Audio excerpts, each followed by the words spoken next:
Hello and welcome to CNR Business. It's proudly brought to you by MTN and EcoBank. My name is Netelinete Ajahu. Now, scrapping the e-levy and the COVID-19 tax is projected to result in a 6.4 billion Ghana cedi revenue loss for the incoming government in 2025. This ambitious proposal by the president-elect has sparked concerns about its feasibility, particularly under Ghana's ongoing IMF-supported program. Analysts caution that removing these taxes without clear alternative revenue measures could undermine fiscal stability and derail the country's fragile economic recovery efforts. There's more on the following report by my colleague Daniel Sakite. The cancellation of these two tax handles, as proposed by the incoming NDC government, could create a significant 6.4 billion cedis revenue shortfall in Ghana's budget for 2025. This development poses serious threats to fiscal sustainability as the levies are projected to peak next year to stabilize government finances amidst economic pressures. Government is in 2025, an increase from the 2.1 billion cedis budget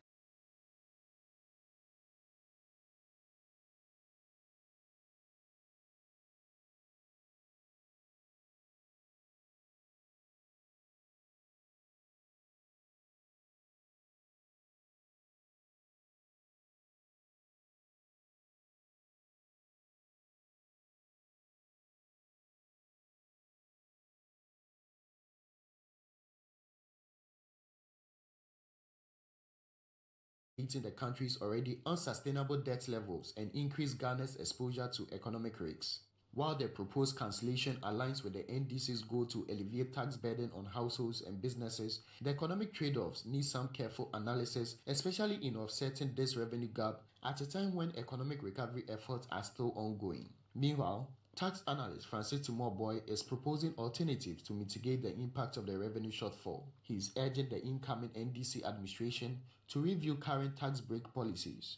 The port alone in 2023, direct tax exemption was about 3.5 billion cedis, out of which Parliament approved about 1.7 billion. Again, we have some items when you import, we zero rate them. In other words, it is classified as non-taxable. And if those items are reviewed, we can also raise a lot of money from those items. So combined, and the MPP is accusing NDC of disrupting exercise in 12 constituencies on the collation of results. I have the MPP side. Caleb will give you the NDC side of things. So then on page 18 of the Daily Graphic, the NPP has accused the NDC of disrupting the collation of parliamentary election results in 12 constituencies. The constituencies are Blekuma North, Okankwe Central, Tema Central, Domkwa Abinya, Ahafano North, Boasi East, Ahafano Southwest, Akwetia, Suhum, Fantiakwa North, and Somama Duejiri and Techiman South. The MPP claims to have documented evidence, including pink sheets and videos, to prove their parliamentary candidates emerged victorious in those areas. In fact, the NPP is also calling for adequate security for the EC to collate results in disputed constituencies. The NPP has urged the National Election Security Task Force to provide security for the Electoral Commission to undertake the recollation of parliamentary results of constituencies in contention. Now, according to the party, it was necessary adequate security was provided to avert recurrence of the mayhem visited on the process by supporters of the NDC, which allegedly compelled the EC's returning officers to declare results in their favor. Now, the NSA boss... Before that, the NDC... So if you've read the MPP side, NDC has now filed a lawsuit to block the Electoral Commission from recollating and redeclaring parliamentary results from 5 of the 12 you mentioned. So these are Domkwa Abinya, Okankwe Central. So Domkwa Abinya had Elikwe Makrugu declared. Okankwe Central was Baba Sadiq, Ablekuma North, and then Tema Central and Obuasi East. So the NDC is arguing that the EC no longer has the authority to conduct these processes. Now, this legal action follows the ongoing dispute and tension over the initial collation of the results in these 5 of the 12. Now, he joined a press briefing on Friday, December 13. Deputy EC Chair for Operations Amotete explained that the results could not be upheld, the declared results, because they did not adhere to the procedures outlined in CI 127, despite police presence at the collation centers to ensure the recollation process. In this notice of motion, the NDC, along with 5 other applicants, is seeking a declaration that the EC, having already declared the results for these constituencies with the NDC candidates as winners, has become functus officio and is therefore prohibited from recollating, recounting, or redeclaring the results. So, lots of court issues. Let me give you other stories. Caleb has the NSA. Yeah. Then I'll tell you what Nagrat is saying about the Free Senior High School bill. Okay, so on the National Service Authority, it's saying that its robust system that it has put in place will not allow anyone to put ghost names in the payroll of the service. It has therefore requested the Bureau of National Investigations, NIB, to delve into the allegations to further confirm or deny it. Its director, Mr. Osei Esibe Entry, released a statement that he signed. It says, some parts of it says, the authority wishes to state categorically that indeed the National Service Authority has since 2021 instituted strong electronic measures that have significantly created checks and balances in both downstream and upstream mobilization and deployment of national service personnel. These measures resulted in several preventive attempts of fraudsters into the system and generated savings of over 300 million cedis within the period of 4 years. The Ministry of Education, Finance, and other key stakeholders have enormous evidence of the robust system implemented by the authority and the gains made over the period. So they are calling on the NIB to investigate the allegations out there that some persons have inputted ghost names and they were profiting from. Well, the fourth estate had done a thing they wanted to show, and the secretariat sort of went to court to prevent the airing of that. So that's something we need to keep an eye on. Okay, let me take you to page 41 of the Daily Graphic, where Nagrat and EduWatch are telling Parliament to suspend the Free Senior High School bill. At a press conference in Accra, President of Nagrat Into Carbon argued that the bill, among other issues, had not gone through sufficient consultation with relevant stakeholders. Also, education think tank Africa Education Watch has called on Parliament to delay the introduction of the bill until comprehensive consultations are held with key stakeholders. It expressed concern over the government's plan to present the bill in Parliament, stating that the process lacks the necessary stakeholder engagement. I still don't understand why there is a difficulty in building consensus over the Free Senior High School bill. It's been bully track day one. This is what I want to do. Put it through. Like nobody wants to discuss, what is your opinion? Can we do this better? It's political capital. So once you even attempt to do anything about it, it could be twisted. Anyway, I'm not justifying this, but the new government. No, I'm just saying. The new government has said that they will have a discussion about this. One education story for you. Charlie Ketasco said, why are they a category B school?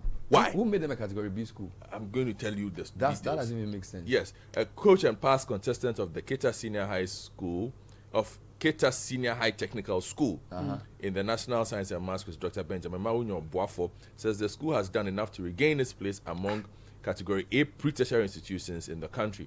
He said that reclassification of Ketasco by the Ghana Education Service from a category A school to a category B school had affected its appeal to prospective students. Despite Ketasco's strong academic performance, including its recent exploits in the NSMQ, Dr. Boafo said many bright students would choose a category A school over Ketasco based on this. But it's weird. How is Ketasco a category B school, though? Did the story explain why do we even need category whatever schools? Do we even have that? Why that description? He also spoke about the school's limited infrastructure and said that despite these things, so they had done well. Are the categories based on the quality of infrastructure or the quality of their WASI results? I guess they would have to tell us, but we can all see Ketasco and its products. Now, let me give you an energy story. Mahama is not happy. He says 32% energy loss of ECG is a threat to Ghana's energy sector. So the president-elect has raised serious concern about governance issues at the ECG, highlighting the urgent need to address the company's inefficiencies. Now, the incoming president or president-elect noted that the ECG's commercial and technical losses, which exceed 32%, are unsustainable and detrimental to the energy sector. He stressed that these challenges must be resolved promptly to secure the country's energy future. Now, he also cautioned that the continued mismanagement of ECG could undermine the progress achieved through Ghana's debt exchange program and its agreement with the IMF. Now, it's not stated where he was actually speaking, which I find pretty strange. He was actually speaking, correct. He was speaking during a visit by members of the Ghana Pentecostal and Charismatic Council in Accra on Monday. Right. So that's why we're speaking. Now, I just want to give a couple more. Okay. The legal push to halt unconstitutional borrowing activities gains momentum. So, there's a private legal practitioner, Jonathan Mable, who has filed a suit to prevent government from buying T-bills without going through Parliament. He has formally requested an expedited hearing from the Supreme Court regarding a constitutional injunction application filed against the government that seeks to address concerns of alleged unconstitutional borrowing practices which have sparked questions about fiscal governance and adherence to the Constitution. In a letter dated December 10 through his lawyers, the plaintiff emphasized the matter's urgency, urging the Supreme Court to prioritize the case. And so we're waiting to see how the government treats that case. Now, I want to take you to Kumasi, gentlemen, because the Ghana Water Company workers in the Ashanti region have embarked on a strike. And this is not over poor quality of water or salary, but they embark on a strike over what they call the unlawful demolition of residents belonging to the chief managers in the region. So they did a 3-day industrial action which caused disruption of water supply in the Ashanti region, leaving customers in the region struggling with shortages due to suspension of operations. Now, the workers accused the Ashanti Regional Coordinating Council of orchestrating the takeover and demolition of live company-owned bungalows at Denyami, which were reportedly handed over to private developers. Now, we are told there was intervention from the directors and appeals from stakeholders, and the workers suspended the strike, but they did a 3-day strike over the weekend. And the press conference was addressed by Emmanuel Okpoti-Kodia, Regional Vice Chairman.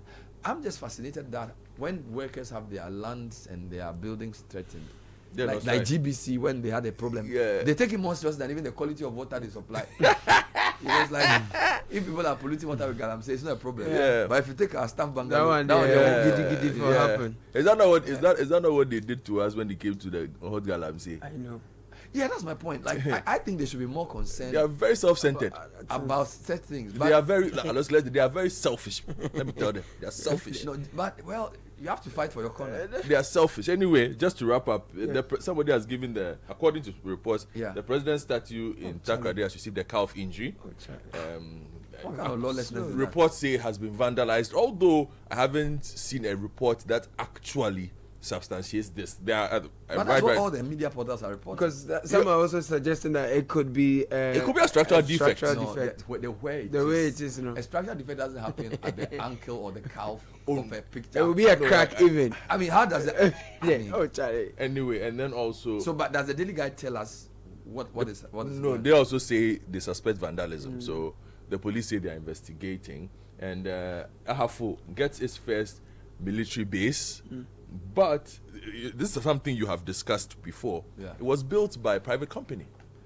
Finally, the graphic business says buy local products. Yes, we are importing too much. $100 million worth of toilet rolls and tissues. We imported. Tin tomatoes, $1 billion. Rice, $800 million. Sugar and confectionery, $300 million. Spare parts, $2 billion. Just say. Textiles and apparel, $250 million. Beds, furniture, beverages. This is why your currency is horrible in one map. Anyway, that was the news review. Thank you, gentlemen. Coming up next is the Citi Business News.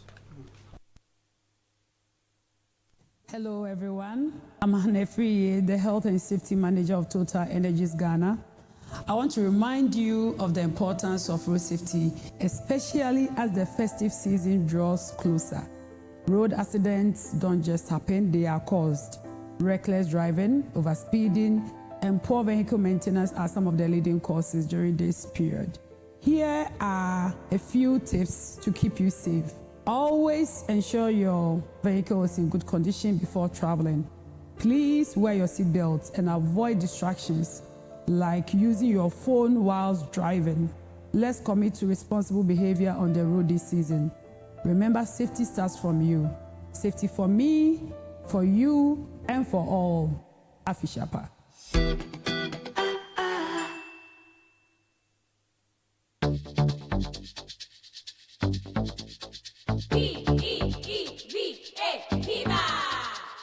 Looking for a burst of flavor in every sip?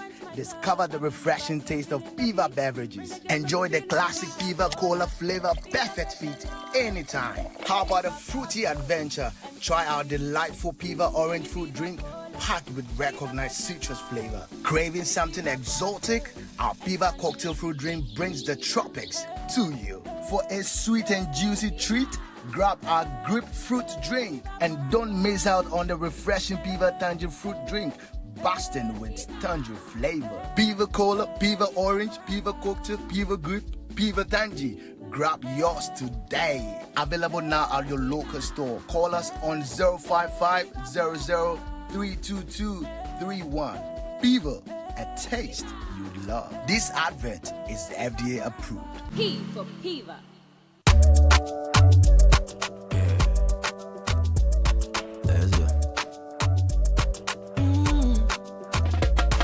My body, when you wake up in the morning and you know the money calling, oh, you go work, but you know it's out your side. If I believe with us, if I hold my hand and believe, oh, cause you know it's out your side. And when you dream, no say I live for you. And when you hustle every day, when you wanna go, anything you do, I live for you. If I believe I live your side, fidelity. If I believe with us, fidelity. If I know I live your side, fidelity. This is the Citi Breakfast Show, the city's biggest conversation.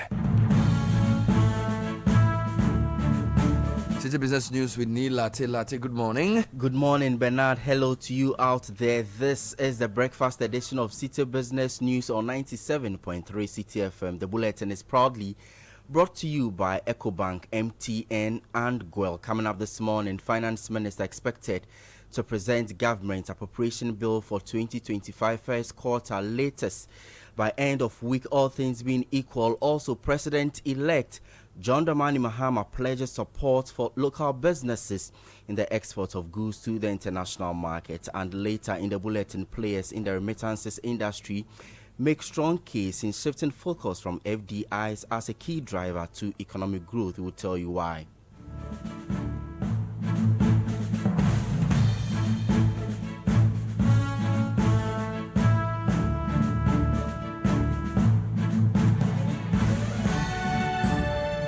My name is Neil Latte here with the details. Now, barring any last-minute changes, Parliament is expected to receive the appropriation bill from the Finance Minister, Dr. Mohamed Amin Adam, later this week.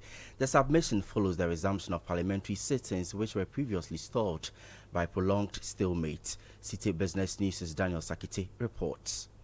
The appropriation bill, which outlines the government's planned expenditures for the first quarter of 2025, will be referred to the Budget or Finance Committee for review once tabled. Following the committee's report, the bill will proceed to debate and eventual passage in the House. The delay in presenting the bill during Parliament's first post-election sitting was attributed to the Finance Minister's engagement with the transition team after the recently concluded 2024 general elections. Minister for Parliamentary Affairs Oseche Mensah Bonsu confirmed that this was necessary to ensure a seamless handover process. Notably, the incoming National Democratic Congress government stands to gain significantly from the appropriation bill. Covering expenditures from January to March 2025, the bill provides a critical framework for the NDC administration to implement immediate policy priorities upon taking office. Key areas likely to dominate the NDC's agenda include addressing fiscal imbalances, stabilizing the economy, and ensuring that essential government functions continue without disruption. This initial financial roadmap is expected to form the foundation for broader economic recovery and growth strategies ahead of the NDC's first comprehensive budget later in 2025. Citi Business News' Daniel Sakite starting us off with that report. Now, President-elect John Dramani Mahama has pledged that his government will create a conducive environment for businesses to easily export their products to both African and international markets.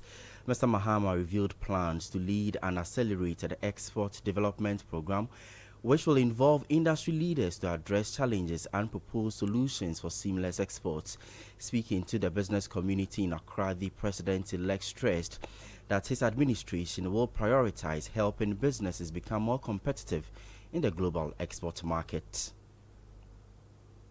How we incentivize Ghanaian business to be able to rise to the occasion is, for me, critical. We've signed the African Continental Free Trade Area. We've already had the ETLS that has been there for decades. You know, how do we take advantage of all these opportunities to increase productivity, both for the local market and for export? And that's why I said I'll personally chair an accelerated export development program. I have representatives from all of you on that program to see how we can take out all the export bottlenecks so that Ghanaian business is competitive in terms of exporting not only into the African market but also into the other external markets that we have. And so these are all important things that we must look at. We also want to look at how we can use government's financial muscle to help made in Ghana goods, that is, industries producing in Ghana.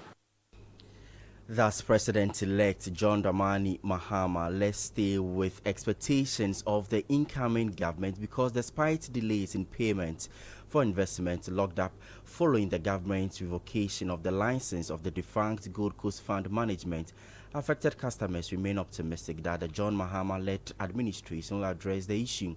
Although the government has allocated 1.5 billion cedis as part of a bailout program for the affected investors, it has since defaulted in payments. Now, the convener of the group, Charles Nyame, expressed his determination to engage with the next administration to ensure the funds are paid. Because it is almost 7 years now, and we were hopeful that the government who initiated this whole crisis would have solved it before going out of government. But we are still in the crisis. Even the little amount that they decided to pay, that is the 1.5 billion allocation that they scheduled it for 3 tranches payment, which the first supposed to have happened in August, the 2nd October, and the 3rd in December. The government has defaulted in the payment.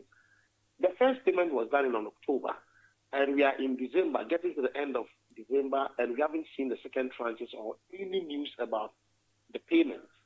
So we are very disappointed in the Akufo-Addo government for the maltreatment he has meted onto customers of Gold Coast Fund Management.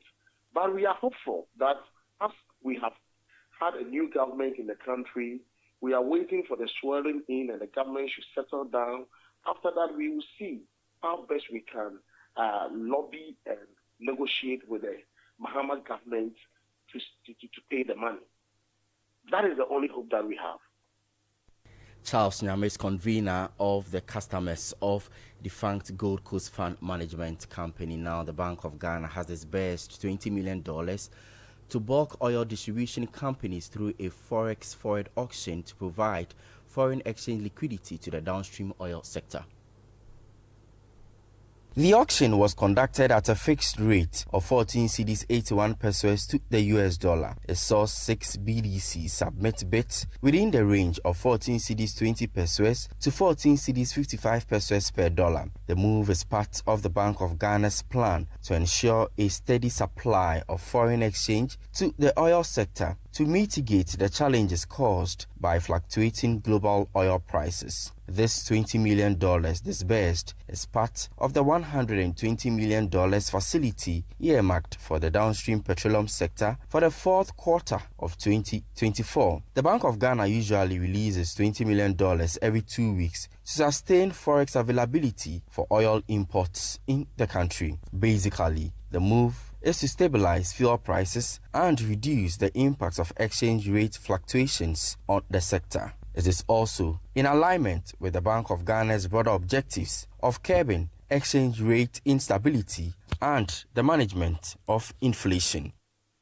With that in mind, isn't it a good time to take you to the forex market to check the performance of the local currency? The dollar trading at 15 cedis 90 pesos, the British pound at 20 cedis. That of the euro could be sold to you at 17 cedis 90 pesos. A reminder that these are the rates being offered by the forex bureaus to the general public. Now, TapTap Send Africa is advocating for greater attention to remittance inflows as a key driver of Ghana's economic growth, highlighting their contribution to surpassing foreign direct investment. According to the leading money transfer company, Remittances present approximately $5 billion to the country as compared to the $0.02 million FDIs recorded for the second quarter of 2024 by the Ghana Investment Promotion Center, GIPC. Remittances play a critical role in sustaining households' incomes and bolstering small businesses. During a media engagement in Accra, the head of TapTap Send Africa, Daro Kokumauto Abraham, called for enhanced collaboration between industry players and regulators to create a more favorable operating environment. FDI is now in the region of 600 million, right? And it's even reduced to about 300 million or 360 million recently. So remittances play a far, far bigger role than FDI. And as a country, we should take it very seriously. As a country, we should encourage more of that, because I think remittance would continue to outshine FDI, and remittances would probably have far greater impact than FDI ever will. Now, FDI, we have to go and convince countries to come and invest in us, right? Remittances, all we are doing is convincing our own people who live outside the country to send more money, and that would always outstrip FDI, and that will continue to be the case. So they can create a welcoming environment, definitely, for companies like ourselves. So if you want to get more remittances into the country, there's one thing you can do, right? You can allow companies like us to have a better regulatory environment for us to bring more money in. He further disclosed that the company lost over $100 million in transactional value for the month of November due to the suspension of its activities in the country by the Bank of Ghana. The volume was zero, so imagine your business is doing more than $100 million a month into Ghana, and then you're suspended. So you can't. So we had zero volume, zero profit, zero revenue.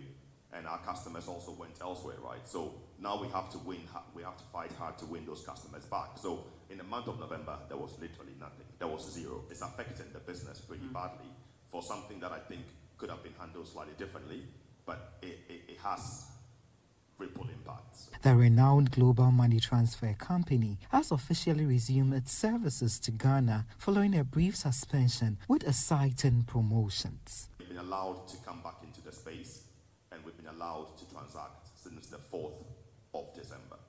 Now, we have engaged extensively with Bank of Ghana, and I can confidently say that we have resolved all the concerns that Bank of Ghana had, which has allowed us to come back.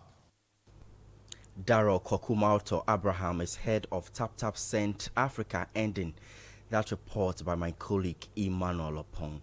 And that's it for the breakfast edition of Citi Business News, proudly brought to you by EcoBank, MTN, and GOEL. You can visit our website, citynewsroom.com/business, for more on our top stories. My name is Ni Latte. Do have a good business day. Every day, people have money emergencies. Ma, I need my school fees. Mommy chop money. Pachi, mommy rent. Emergency. Now, there's a new emergency number in town. More money, challenge and enjoyment. At the top life we got. Dial *770# for money emergencies and Chop Life. For emergency access to your bank accounts, transfers, utility payments, loans, and more, dial *770#. Bank on the go even without data with EcoBank's short code for digital banking. EcoBank, the Pan-African Bank. For over 60 years, Good Energy has served you top quality fuels. GOIL brings you Super XP for a smooth ride. It is available in GOIL stations nationwide. GOIL Super XP is fortified with special additives which help your engine perform better and use less fuel. GOIL Super XP is quality fuel, the ideal choice for most vehicles. Energize your ride with GOIL Super XP. Wufilia, huh? Wubefi. Good energy. Yeah.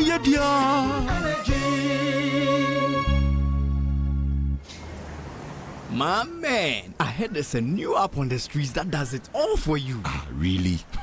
How is that possible? Charlie, I also could not believe it too. But I downloaded the app and I'm telling you, I was able to chat with my friends, make video calls, and... Well, we know of many apps that can do that. Oh, let me finish, la. I was also able to listen to the latest songs, play games, and read the latest sports news. For real?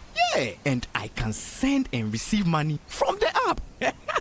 Amazing, no? What's the name of this app? It's called Ayoba. Ayoba. Yeah, Ayoba. Get Ayoba, your all-in-one app that lets you chat, call, share, play, pay, and listen to music all in one app for everyone. Enjoy Ayoba with MTN and download the Ayoba app today. Everywhere you go.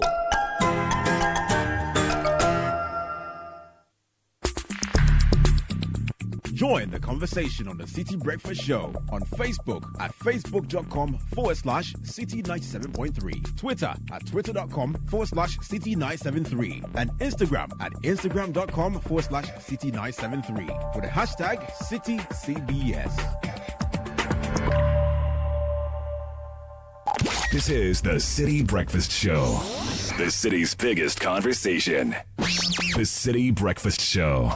Rise above the noise.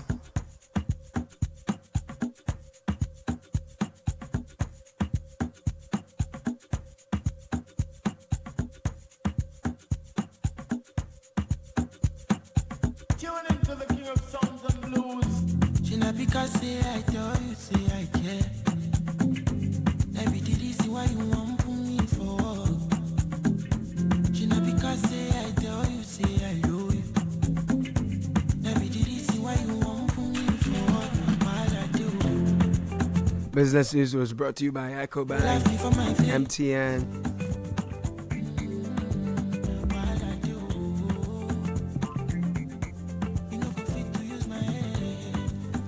And girl, every day people face different emergencies. EcoBank says whenever you have a money emergency, you don't need to panic. You just have to dial *770#. That's your new EcoBank money emergency number. Whether you want instant access to loans, funds transfer, utility bill payment, whatever it is, just dial *770# now for your money emergency solutions. EcoBank is the Pan-African bank. Now, why wait to own your dream phone when you can have it now without breaking the bank? With MTN Pick and Pay Later, you can own your perfect smartphone and pay in easy installments over 4 to 6 months. The best part is all phones come with up to 3 GB free data, so you can share your pictures and get all the biggest scoops online for the first 6 months after the purchase. Simply dial *170#, choose Device Pick and Pay Later under the loan menu to start the process with just a small initial deposit. You then stop by any MTN service center to grab your dream phone and enjoy ultimate smartphone experience. 17 after 7, time for kickoff. Brought to you by Zonda, Shell, and Polytank. Zonda Ghana Limited is your one-stop shop for quality trucks like Shantui bulldozers, excavators, graders, payloaders, rollers, power pickups, etc., etc. At Zonda Ghana Limited, we don't only create opportunities, we provide top-notch after-sales service for all your heavy and light-duty trucks as well as machinery. We have 7 branches across the country, and our head office is off the Tema Plow Road, close to the Free Zones Enclave in Tema. This is the number to call 050-177-2222. Alternatively, call 050-177-3333. Zonda, built in Ghana, building Ghana. Gabby Affairs in the studio, ready for kickoff. Unleashing the power of relevant radio. This is Citi 97.3.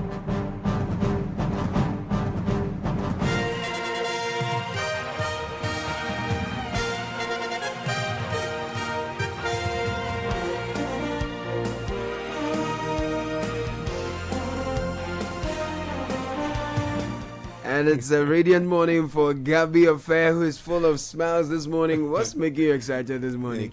There's life. There's life, man. And excavator. God is the greatest. He is. Behave yourself, Caleb. Man, what's in the news, bro? Kick off, Charlie. Well, hello, welcome to Kick Off, the very latest in the world of sports.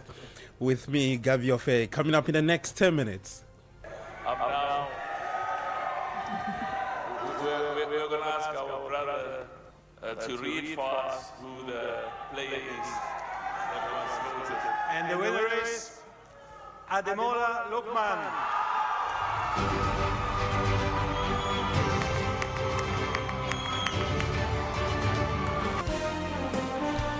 All right, Nigerian forward Ademola Lookman is the best player in Africa. Big achievement for the Atalanta. A Nigerian man will run you more from last night's ceremony in Marrakesh. Plus, Ghana's Black Queens will face Rwanda and Egypt in the 2026 Women's Africa Cup of Nations qualifiers later in February 2025. Beyond the wings of Shell V Power, Zonda GH and Politan Ghana, Papa Nunye. Well, let's start off from Morocco and Nigerian forward Ademola Lookman, Zambian striker Barbara Banda, and South African goalkeeper Rowan Williams were the big winners in Marrakesh, Morocco for the CAF Awards. Now, Lookman was named the CAF Men's Player of the Year after a sensational 12 months with the Italian side Atalanta, and the Nigerian Super Eagles follows in the footsteps of compatriot Victor Osimhen, who claimed the award back in 2023. This award today is a blessing to me, to my family, to my nation, and to be recognized as the best player in Africa. It's something incredible, and I'm extremely proud of. Just over 4 years ago, I failed in front of the world, and fast forward 4 years, I'm the best player in Africa. I want to say to all the young children and people watching this, don't let your failures weigh you down, that they break your wings. But in fact, turn your pain into your power and continue to fly. God bless. All right, so that's the best player in Africa, Nigeria's Ademola Lookman, speaking after the award. And it's the first time Nigeria have had back-to-back winners in the men's award since Nwako Kanu in 1996 and Victor Ipeba in 1997. They were honored almost 3 decades ago. Well, for the Women's Player of the Year went Zambia's Barbara Banda. She now plays for Orlando Pride in the US, and she became the first player from Africa to be included in the 5th Pro Women's World 11 2024. Wow, I had so much to say, but once I just jumped on this stage, everything has gone bad. Let me take this opportunity to say thanks to God. It has not been easy for me, but to reach this point, it has been so tough for me, and God is still doing it for me. I want to say thanks to my coaches, to my teammates, club level and the national team, the president of the federation, my mom, my family, and all my fans that support me through in and out. It has never been easy for me to reach this point, but to the people that I was nominated alongside, I believe this, the best time is yet to come for you. Individually, you've done so well. All right, so that's Zambia's Barbara Banda speaking there. She's the women's best player in Africa, that happening on the CAF Awards in Morocco. Well, South Africa's Rowan Williams was only the double winner of the night, collecting the men's goalkeeper of the year and men's interclub player of the year awards. It's been an amazing year for me, but I couldn't have done it alone. Thank you to all the players, coaches, and technical staff that's been with me throughout my career. But I want to take this opportunity and dedicate this award to all the goalkeeper coaches that I've worked with throughout my career, starting when I was a little boy. Mokes Camillo, Grant Johnson, Deshi Baktawa, Andre Arendse, William Shongwe, Lucky Sheburi, Lee Baxter, Wendell Robinson, and the legend himself, Kennedy Mwini. I'm forever indebted to you guys. Thank you for molding me into the goalkeeper and the player that I am today. All right, so that's South Africa's Rowan Williams speaking there. Well, Nigeria's Chiamaka Nadozie claimed the Women's Goalkeeper of the Year for the 2nd year in a row, having had an outstanding season for French side Paris FC, where she was named Premier League Goalkeeper for the 2023-24 season. The Men's Coach of the Year went to Ahmed Faye of Cote d'Ivoire after winning the AFCON at the 2024 tournament. And Cote d'Ivoire were crowned the Men's National Team of the Year, while Nigeria's Super Falcons were the Women's National Team of the Year. Well, Al Ahly's 4th CAF Champions League win in 5 years made them worthy winners of the Men's Club of the Year, while TP Mazembe took home the Women's Club of the Year. Well, Ghana's Mohamed Kudus and the Sporting 2024 CAF Men's Best Player following an exceptional 2023-24 season with both West Ham United and the Black Stars. The other best 11 went to Egypt's Mohamed Salah, Cameroon's Andrew Nana, and Nigeria star Victor Osimhen and Ademola Lookman, who was crowned the 2024 CAF Men's Player of the Year. Meanwhile, UK-based FIFA licensed football agent Benedict Sefazokli has expressed his admiration for Kudus' remarkable rise in professional football, particularly his impressive performances for West Ham United. We know that Ghana abounds in talent. It's just the opportunity. It's not there for a lot of the boys, and they fall out along the wayside. But in terms of football in Ghana, we know, even the whole world knows, that Ghana is the Brazil of football. We have our own event, our own brand, and our own style of football that people love. And in terms of attitude of Ghanaian players, the self-drive, the drive to achieve and get to greater heights is it's there, it's common, because, you know, the culture pushes you to want to achieve more.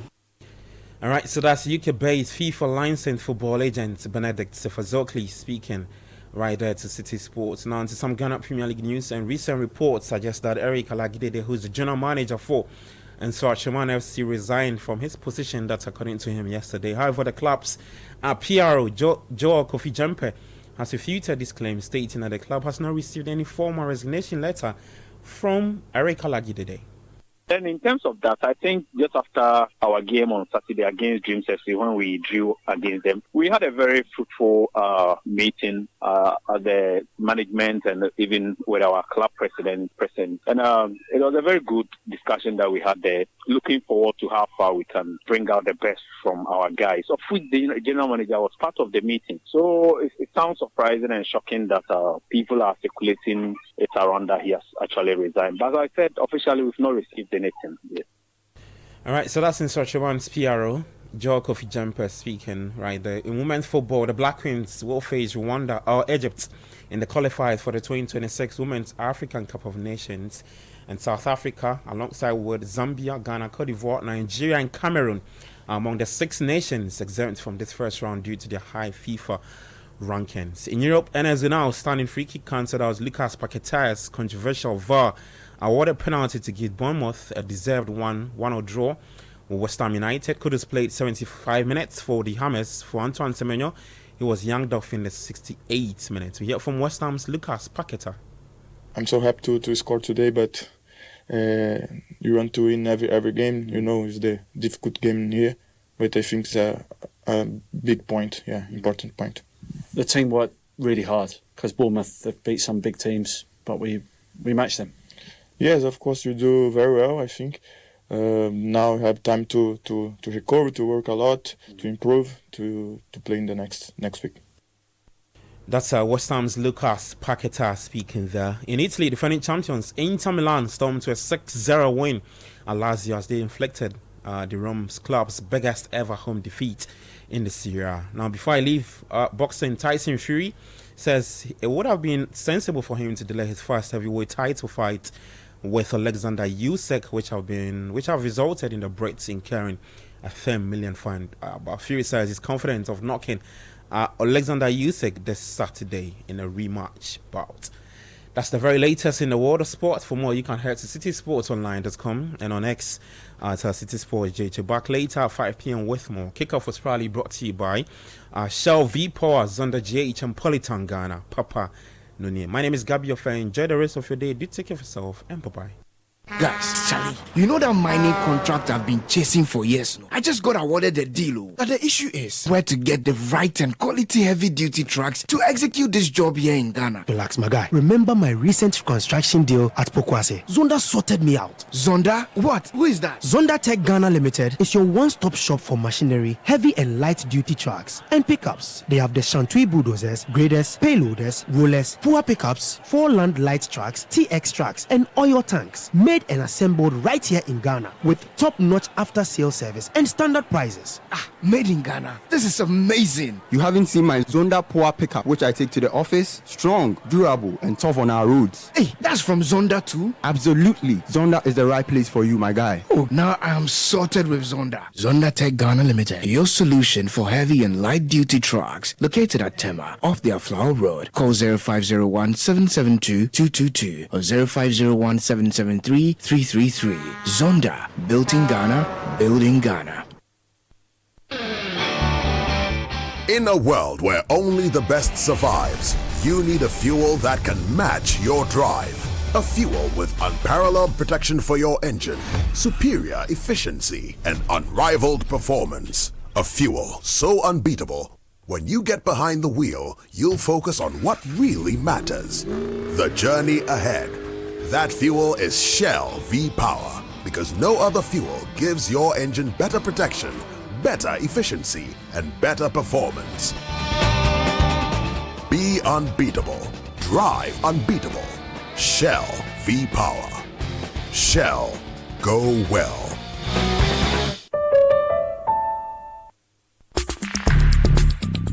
Join the conversation on the Citi Breakfast Show on Facebook at facebook.com/Citi97.3, Twitter at twitter.com/Citi973, and Instagram at instagram.com/Citi973 with the hashtag CitiCBS.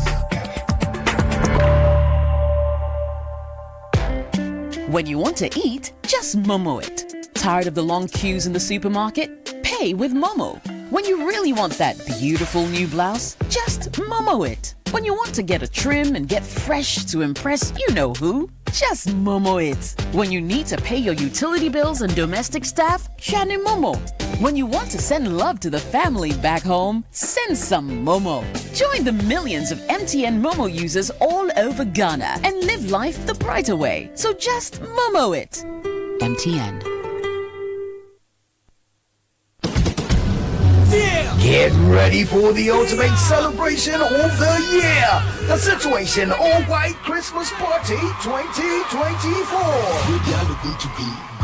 This Christmas Eve, join us at the Situation All White Christmas Party for a night of unforgettable vibes. Date 24th December 2024. Time 8 p.m. Location The Underbridge, East Legon. Expect nothing but pure magic as we light up the night with incredible performances from Keche, the hitmakers who know how to get you moving. Isake Day, Ghana's Soul Master with melodies that will take you to another world. A Chin Band, a live performance experience like no other. DJ Mingo, the party maestro, keeping the beats flowing all night. I've done it best, bringing the energy to keep the crowd jumping. And MOG, leading us in spirit-filled worshiping style. Dress code all white. Let's shine together in style. It's going to be a night to remember, full of music, dance, and festive spirit. Don't miss out on the hottest party of the season, the party that shuts down all parties. Call 0205-973-973 for table reservations and get ready to party. It's going to be lit at the Underbridge. The Situation All White Christmas Party 2024 is powered by Channel 1 TV with support from 97.3 Citi FM and proudly sponsored by Carlsberg Beer, Kiss Drinks, Series, Bell Ice, Verve Duvernay, Bushmills Irish Whiskey, and Blue Jeans Energy Drink.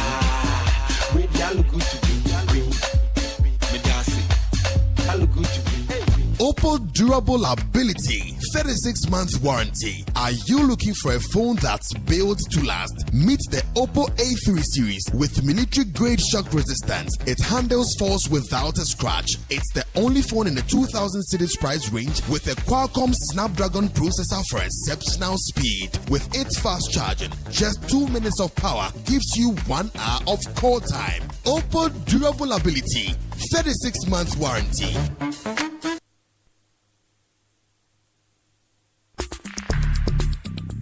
Join the conversation on the Citi Breakfast Show on Facebook at facebook.com/Citi97.3, Twitter at twitter.com/Citi973, and Instagram at instagram.com/Citi973 with the hashtag CitiCBS.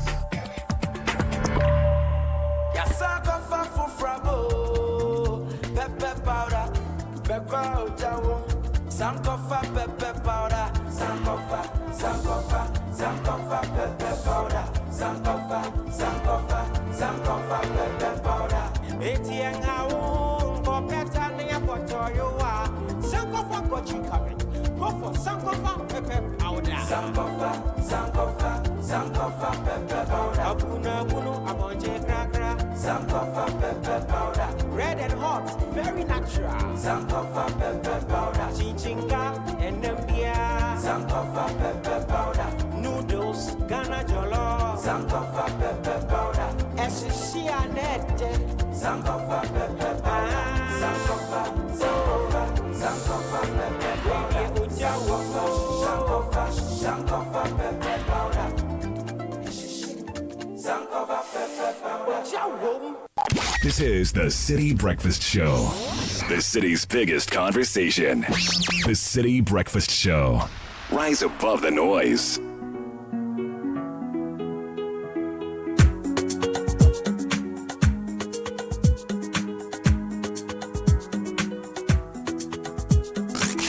Unleashing the power of relevant radio. This is Citi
'This is the Citi Breakfast Show.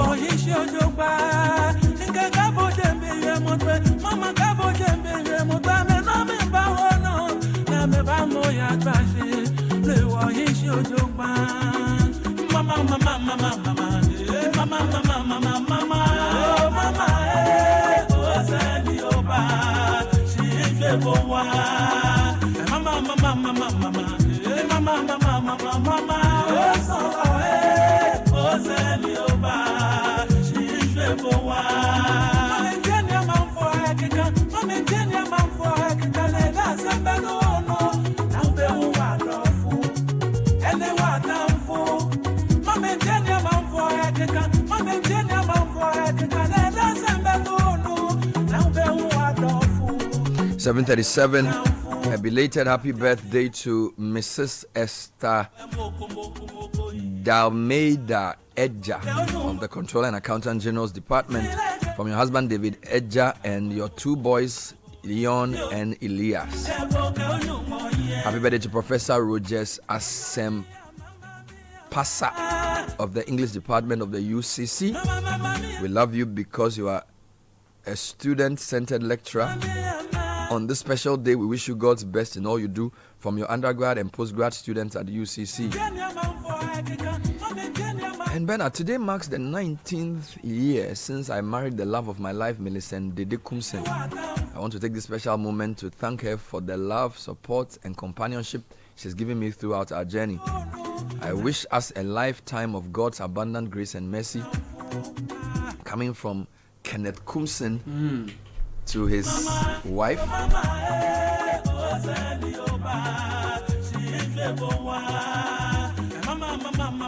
So Kenneth Kumsin is celebrating his wife on their 19th wedding anniversary. Kenneth Kumsin of the Ghana Federation of Labour. I won't call him regular, but somewhat fairly regular panelist on the question of law, and a member of the Chevening Alumni Network. And Sky, he went to Oxford University as well. Yeah. You know, he's a great guy. I mean, Kenneth is a great guy, and it's good that today they're celebrating their union. Yeah. Kenneth, I have a suggestion. I wish them well. Kenneth is a Tema-based human being, so everything I do with him, I do in Tema. But I want him to move to East Legon for the situation with his wife on the 19th anniversary of their union as man and wife. With the rest of the membership of the union. He can get a few friends to join. They can get a table. Just the labor unionists, they don't have money. That's the only problem. No, they left us in the lurch at some point. No, but no. When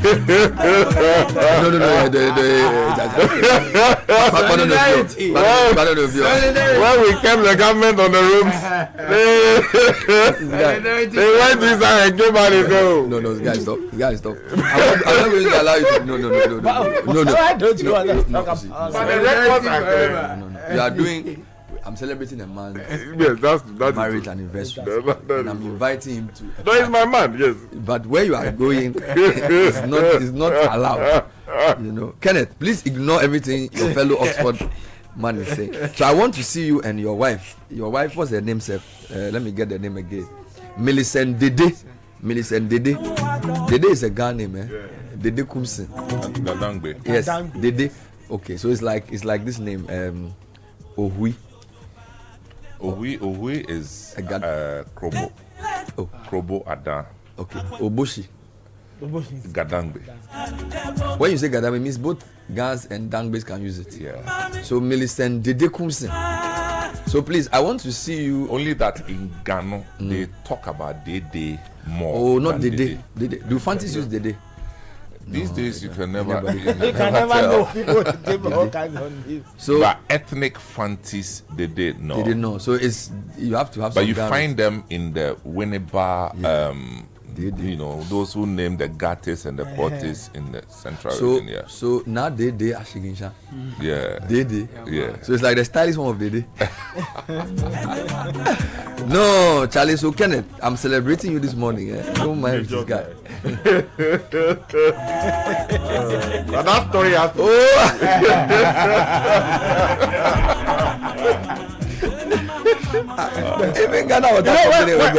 when we are doing stories of 2024, it's okay. It's okay. We are only saying that, gentlemen, we are celebrating the marriage anniversary of my friend and his wife, and I'm inviting him to a party. Yes. What is your problem?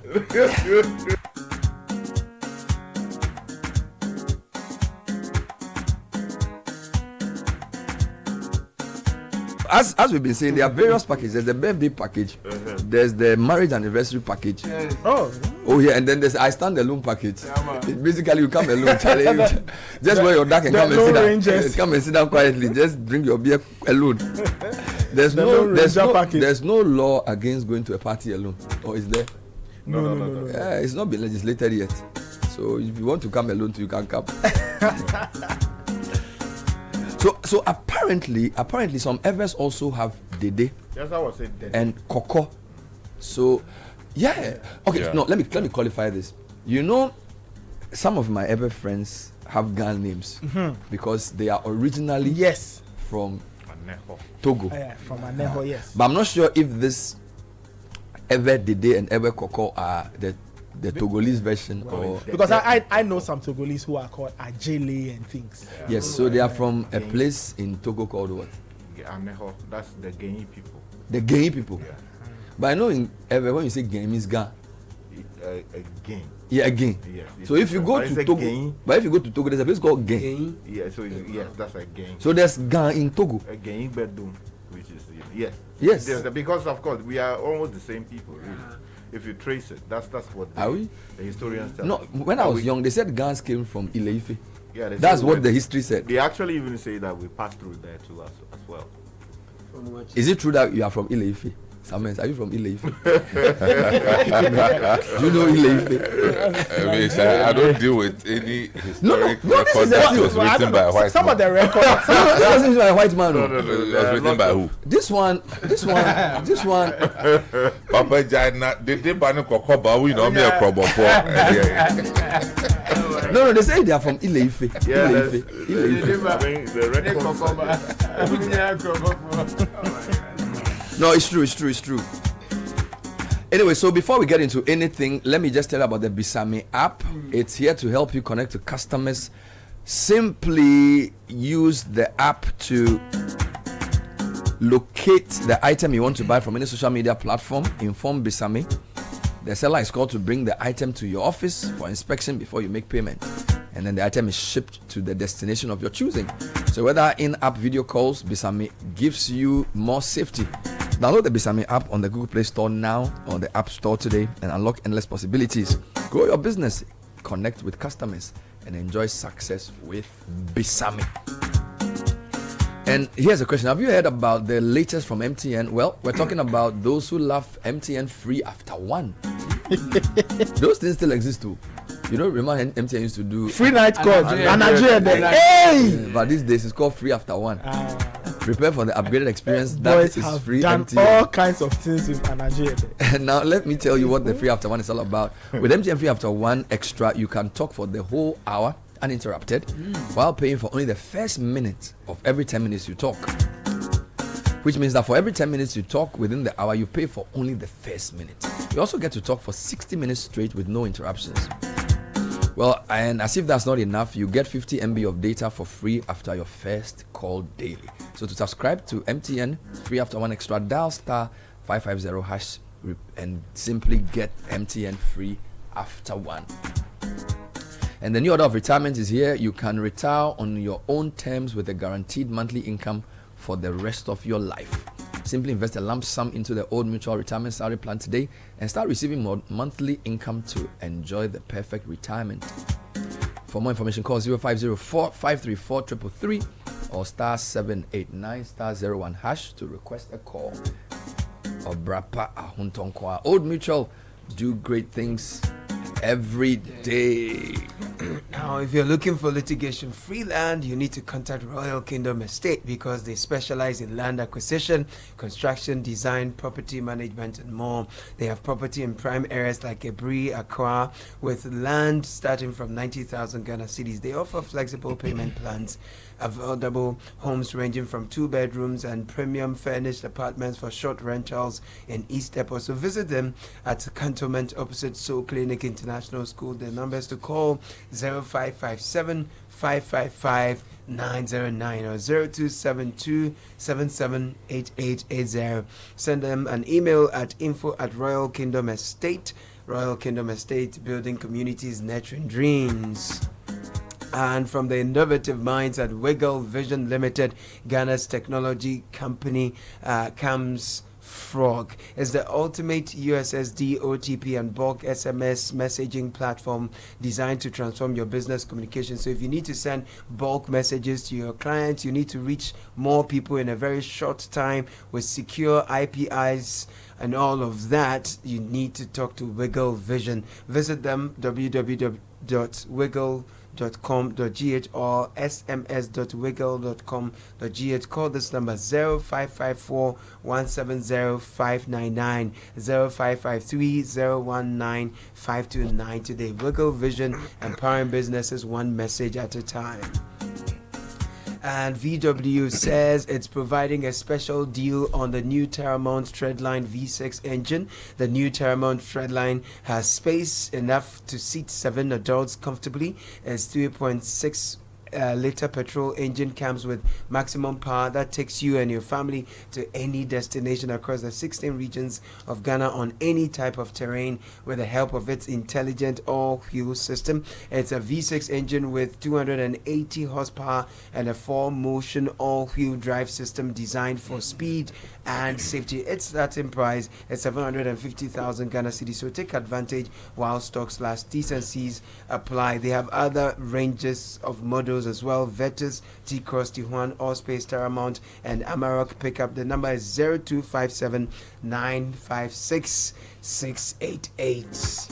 All right, so a few more birthdays before we get into things. Happy birthday to the love of my life, Mr. Gordon Senyo. Thank you for being my rock and my greatest adventure, from your wife, Constance Senyo. So, as we say, don't just wish the request, add something. Birthday wish to Abigail Nikoi. Today I celebrate the girl I fell in love with over a decade ago. You gave me the most beautiful kids a man could ever have to achieve the most resourceful and driven woman I know. I celebrate your achievement, but above all, thanks for celebrating your birthday with only me. Happy birthday from your husband, Ken. North. And so, Professor Joshua. Special birthday request to Mrs. Gifty Victory Abeidu of Snake Pension Ladies President. May the better blood speak for her. Hey, this sounds like a charismatic person. Sounds like somebody who goes to Action Chapel. May the better blood. Decree. I'm punching you. May the better. Why? May the better blood speak. They don't even say blood, they say blood. Why is it that you, when you are praying, you do that? Why do you do those things? Like the blood. The blood. Because the Archbishop says so.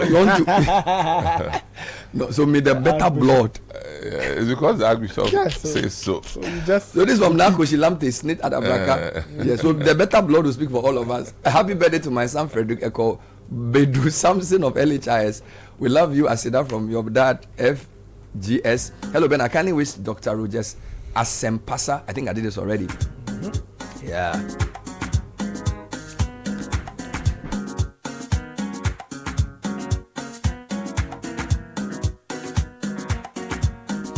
Yeah, so a few more requests coming through this morning.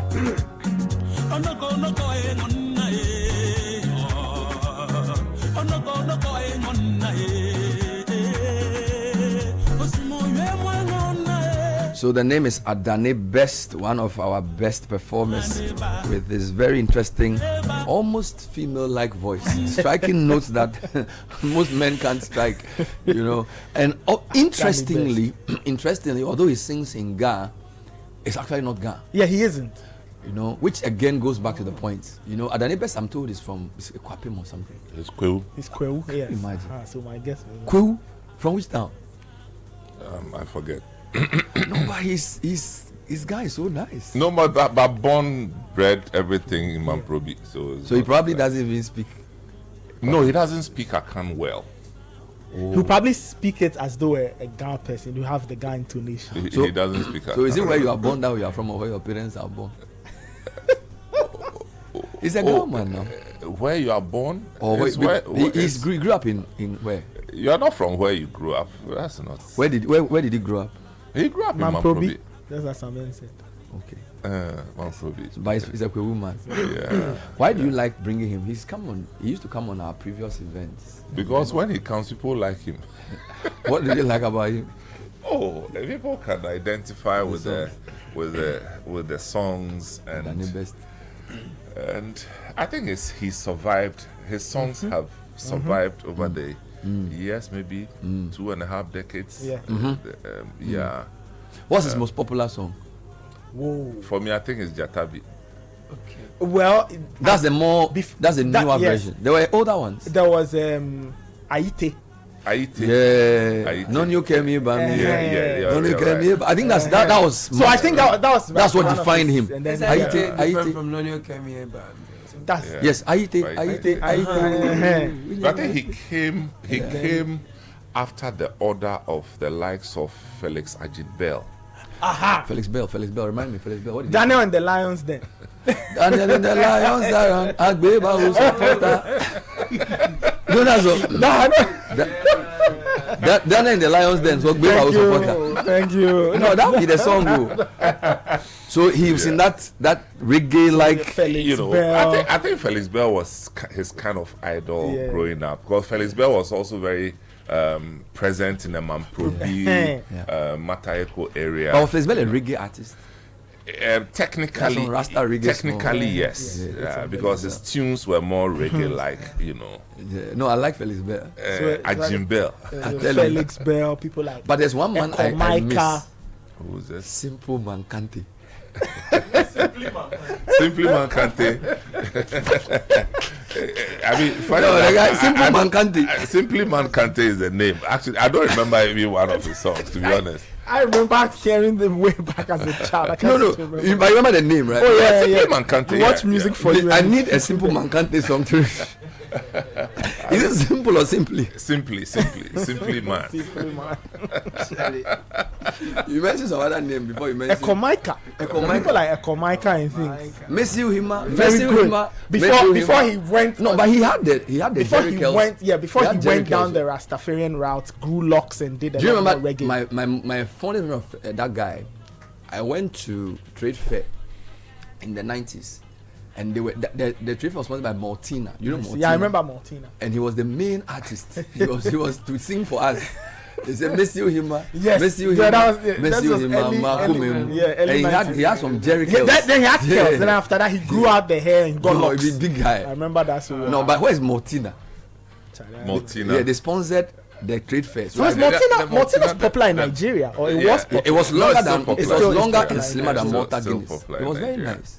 Yeah, Maltina was brought in to by help your people in the malt wars. The malt wars. Yeah, the malt wars of the 90s. So this was Coca-Cola product. No. It was a proper malt drink. I think it was ABL, if my memory serves. It was nice. I liked it. Amstel. But it tasted a bit sweeter than Malta Guinness. I don't know. Yeah. I think Malta Guinness was proper malt brew. Maltina was the other form of malt drink. The new. And I'm not saying as a matter of fact. I just but you know those things. No. So, but you haven't given me a Simply Man Kante song. Just give me one. I don't know even one. No. He had the song. I don't know. Simple Man. He has some way he used to dress. The name is popular than his songs. I tell you. The guy. Charlie. Me, I just know Adani Best, man. No, Adani Best is great. In those days, music videos were scarce. So when Tim Koshiga does that show, there were 1 or 2 music videos. Those days, your standard music video was the singer at some location, and then people dancing. And then there will be some waterfall. The popular locations were Ebri Gardens and National Theatre. The National Theatre. There's a Smart in Cancer song.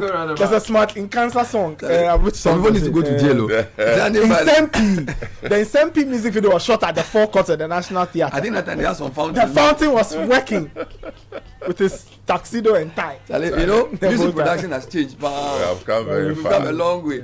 But to survive the game changed really. When did the game change? I think the game changed in the late 90s. When people like Abraham Ohinijan and who changed the music video game entering the business. The music video game. I think you can mention names like Abraham Ohinijan, Cyphex. Remember the early Obrafor videos? Yes, those were good. Those were good. Before that, then you had the Reggie Rockstone type of videos. So in terms of our highlight, we didn't used to do music videos. Oh, they were. That's what I'm saying. Smarting Cancer had one. I'm matching this Bebe video. I think Ohinijan was a bit high tech. Yeah, more before him was there. Yeah, that's the late 90s into the early 2000s. So I think one of the interesting videos at the time. Well, there were, but most of them used to do their mixing outside of Ghana. So then, like Germany and other places. Green screen. So you should watch the Bebe video. You know that song Bebe by Amachi Dede. Shot by my Uncle Zoko. So Uncle Zoko shot that video. Oh, Azokoze? Yeah. Azokoze. Yeah. Oh, yeah. So he did that video. So, but some of them, when you watch them today, you have a good laugh. Because like, we actually dealt with this. Yeah, man. Simply Man Kante. No, we are looking for a Simply Man Kante so we can find. Now, if you are listening to this show and you don't know who Simple Man Kante is, it means you are young. Now, let me just define. Caleb, you know Simply Man Kante? I'm just seeing his images on. So it means you are young. Yes. Later, you know Simply Man Kante. I know. You are not young. I know. That's the difference. Mal, you know Simply Man Kante? Do you know Simply Man Kante? Hey. You don't know. So it's a separator of those who were born in the 90s and the 80s. Simply. He was tall, eh? He was a talker. I used to do a lot of interviews. He used to like talking a lot. He used to do a lot of interviews, but I didn't hear him sing anything. Anyway, Charlie, please give me some highlights. You said we are taking the thing to the underbridge. So just give me some highlights of this underbridge area. Where is it, by the way? Where is underbridge? Underbridge is it's at East Legon.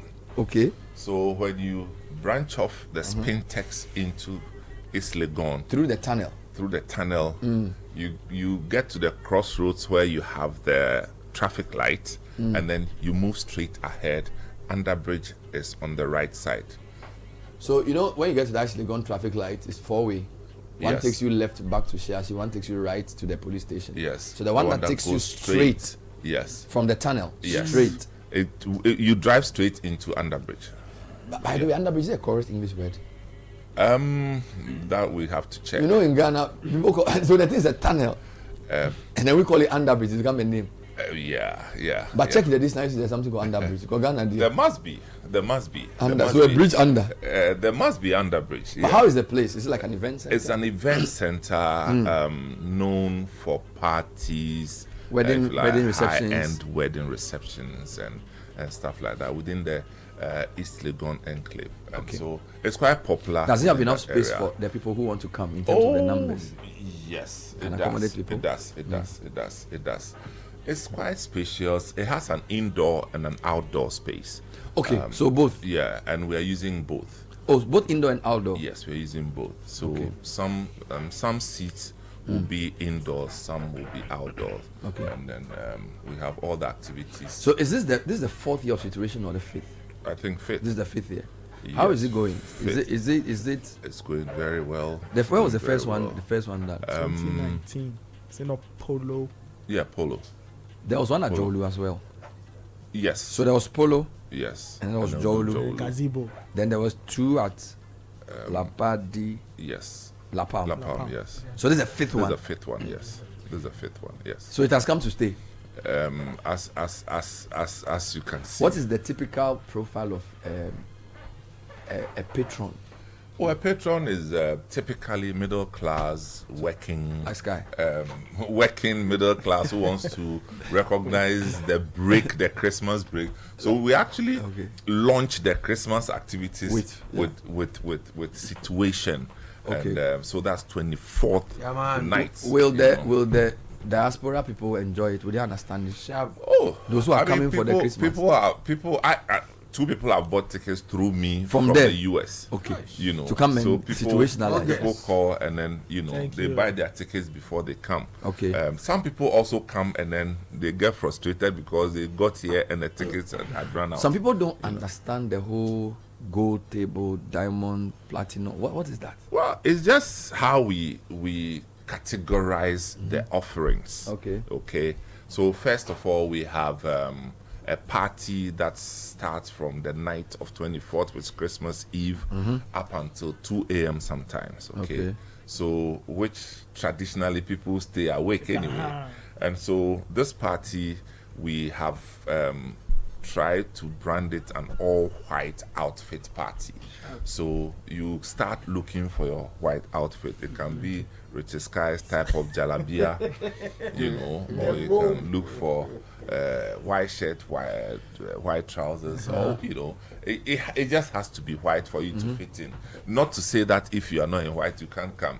Ubetum, that's the only thing. You just look a bit awkward. You look odd. Yes. So that, and then the tables, you have to buy your table, and every table has 8 people. So you buy a table as a set, or you can buy a seat on a table. You can buy a seat on a table, or you can buy a table as a group. Yes, a group of 8 people. Okay. So it'll be friends, family, offices, associations, all students, groups, and all that. And any number is possible: 7, 5, 8, 6, 10, or it's 8 per table. It's 8 per table. That's the easier way to do it. Yeah, it's 8 per table. But if we have 4, we'll have half. First of all, the packaging is 8 per table. Now, if you are not up to 8, it means you have to buy single seats. I get it. Okay, which comes out a bit more expensive. I get it. So it's easier to come as 8. 8, yes. Good. Now, the categories, we have the alcoholic tables and the non-alcoholic tables, which means that there are some tables that don't have alcoholic drinks. So let me quickly run through those tables. For people like Sky. Yes. And Nathan too. For us, and The orange juice. Caleb is the son of a pastor, so you can't even say on air that he drinks. He doesn't drink. Coca-Cola people, the Fanta people, so orange juice people, water. Okay. Yes. Those things. Yeah. Okay. So basically, they put on this table, nobody drinks. Abeku. Go for it. Hey. How many boys? 1, 2, 3, 4, 5, 6, 7, 8, 9. So only Fred. Fred. Prophet. Fred is also part of the table. This is Prophet. Fred, I'm sorry. Don't be distracted. Focus. So platinum table non-alcoholic is 9,000 Ghana cedis. Okay. That's the non-alcoholic. So platinum is the highest. Is the top, yes. For 8? Yes, 9,000 cedis. Okay. So this is non-alcoholic. So please call 0205 973 973 for details. Then there's also platinum table alcoholic. Yes. Which is a bit higher. Yes, platinum table alcoholic is 12,000 Ghana cedis. So alcohol is more expensive. Yes, that's correct. But so basically the buffet and the grazing table and everything is the same. So yes. For the platinum. Then when you come to the diamond. So diamond alcoholic is 10,000 cedis. Wonderful. And diamond non-alcoholic. And then diamond non-alcoholic is 7,000 cedis. And yet the food is the same. Yes. Yes. Okay. So the only difference in pricing is the alcohol. The alcohol. So after platinum and diamond, what else we have? We have the gold, but more people prefer the platinum and diamond. That's what happens. That's generally what tends to happen. Yes. But give me the gold nonetheless. Gold table is 6,000 cedis for alcoholic and 5,000 cedis for non-alcoholic. And all this is 8. Yes. All this is 8. 8, yes. Okay. I think that makes it very good. Yes, so you just call and book. Yes, 0205 973 973. What is the payment arrangement? The payment money is there. How do you pay? Well, it depends on the person. But when you call the number, speak with a lady called Helen Grace. Okay. She will tell you how to go about it. But the other caution is that the monies paid are non-refundable. At all. Yes. Once you paid, it enters. It can't come out. So if you know you are not sure you are not coming, don't pay. If you pay, you at home. Okay. Now, so basically, is there a deadline? Today is what? Today is. We do not have a deadline. we once the tables run out, we are done. So today is what? 17. Yes. So, okay. So all the way through to 23rd, which is Monday. Yeah. Once the tables run out, we are done. Will you tell us when the table run out? Oh, of course, we do that all the time. We announce. But you better secure your space. That's just and what you it secure is. by calling or by paying? By paying, not by calling. As for calling, to be honest, calling we have over 200 tables booked. People don't call in. No. So the paying is the securement, not the callment. Yes. Okay. People have called to book up to 220 or so. So it's a declaration of intention. Yes. I mean, I was just about telling you that. Legally. Yeah. So they have to back it up. If you don't pay it, Charlie, we don't have a contract. So people just call the number 0205 973 973. All right. Speak with Helen Grace. Yes. Or you can WhatsApp the number. Payment is the consideration. Yes. We can WhatsApp the number. Yeah, you can. You can WhatsApp. Yeah, but you've been here for 20 minutes. You couldn't mention one Simply Mankante song. No, I don't know anything. I don't even know what he looks like. Simply Mankante. Oh, seriously.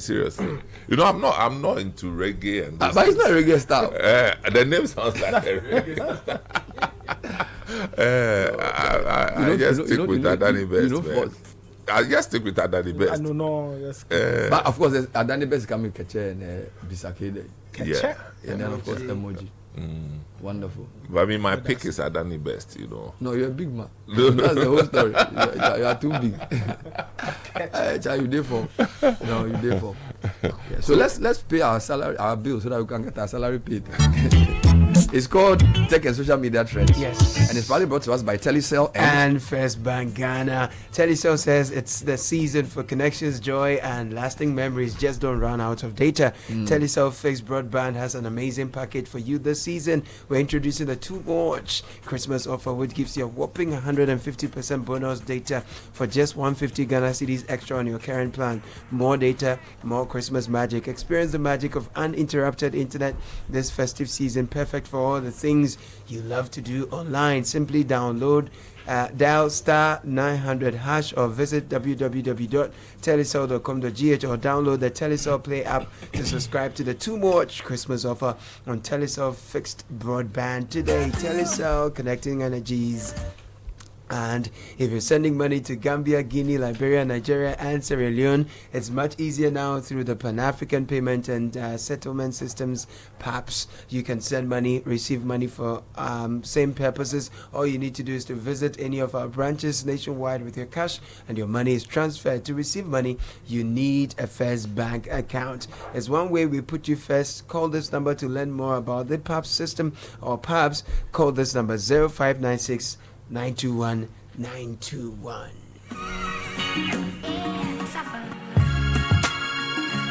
So let's get into the trends, Nathan. All right, let's get into the trends. Let's start off with Parliament. Apenyo marking and Ato forcing in the trends. Yesterday, Parliament reconvened. So people are talking about the happenings on their house, and they are talking about the exchanges between Apenyo marking and Dr. Kessiel Ato forcing from the opposing side or opposite sides of the aisle and all of that. Also trending, people are talking about e-levy. Now, why is e-levy trending? Now, yesterday on the floor of the House, the majority leader, Honorable Alexander Apenyo-Markin, he made a statement that said, okay, we'll see how you raise revenue after removing all the taxes, talking to the incoming NDC side and asking them how they would raise money if they took away e-levy. So people are saying, wait, so if you are telling them this, does it mean you didn't have any plans of removing e-levy and betting tax? So people are talking about e-levy. Because so he said that we'll see how you raise money. Because the flag bearer, because the MPP's flag bearer campaign that you remove e-levy. So people are asking. So based on that statement, does it mean they were never going to do it? People are asking questions. People are late. I tell you. To other things that are trending. Last night, the 2024 CAF Awards were held in Morocco. Morocco is such a lovely place. I saw the videos. Really nice place. So hashtag CAF Awards 2024 trending, and Ademola Lookman is trending. He's the new king of African football. I like his story. You know, he started out somewhere in Germany, then came to Everton, did some Fulham. He had this Phil Penanka that was such an embarrassment. People were laughing but at then him, but his finest hour was the final of the Europa League, where the Atalanta beat Leverkusen. It was the Ademola Lookman show. That was done very, very well. So Ademola Lookman is trending. He's the new king of African football. Barbara Banda is the new queen of African football, and they were winners from Zambia. Yes, there were winners like Ronwen Williams, MS Fai, and others who picked up the biggest awards. The Mabululu was given the goal of the year. I think Abdul Aziz Issa should have won the goal of the year for Dreams FC for his long range half shot. Mabululu wasn't bad. I mean, technically it was a brilliant goal, so you can understand. So Ronwen Williams and co trending. Kudus also, he was named in the 11. Best 11. Let's move on to some tech news. There's an update from yesterday. Remember what I said about TikTok and they are running battles with the US government? Well, TikTok owner met Donald Trump yesterday at Mar-a-Lago. Thank you. Okay. You go strike deal right now. The pre-scheduled meeting between Shu and Don Trump is believed to be the first time they've met since Trump won the election.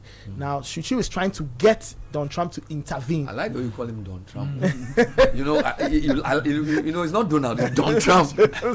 Don Corleone. Don Trump. So, TikTok had asked the conservative high court to weigh in on the legal dispute over a controversial law requiring the platform to be sold to a new non-Chinese owner or be banned in the US by January 19. So the meeting was to try and find out what could be done. They want to force this guy to play nonsense. Charlie, what is this? Forcing him to play nonsense. So I just corrected. Zuchu is the CEO. Okay, Zuchu of TikTok. Is not the owner. Okay, CEO. Okay, sorry. CEO. So Jiang CEO. Yimin is the owner of TikTok. So ByteDance, the company. Which is why the Americans are not enthused. So TikTok CEO Zuchu. So he's the guy called Jiang Yimin. Yes. So they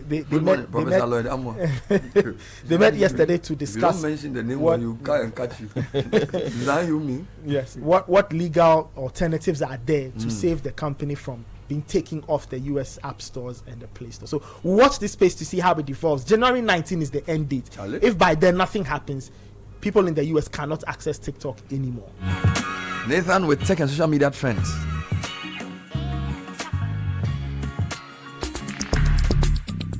Join the conversation on the Citi Breakfast Show on Facebook at facebook.com/Citi97.3, Twitter at twitter.com/Citi973, and Instagram at instagram.com/Citi973 with the hashtag CitiCBS.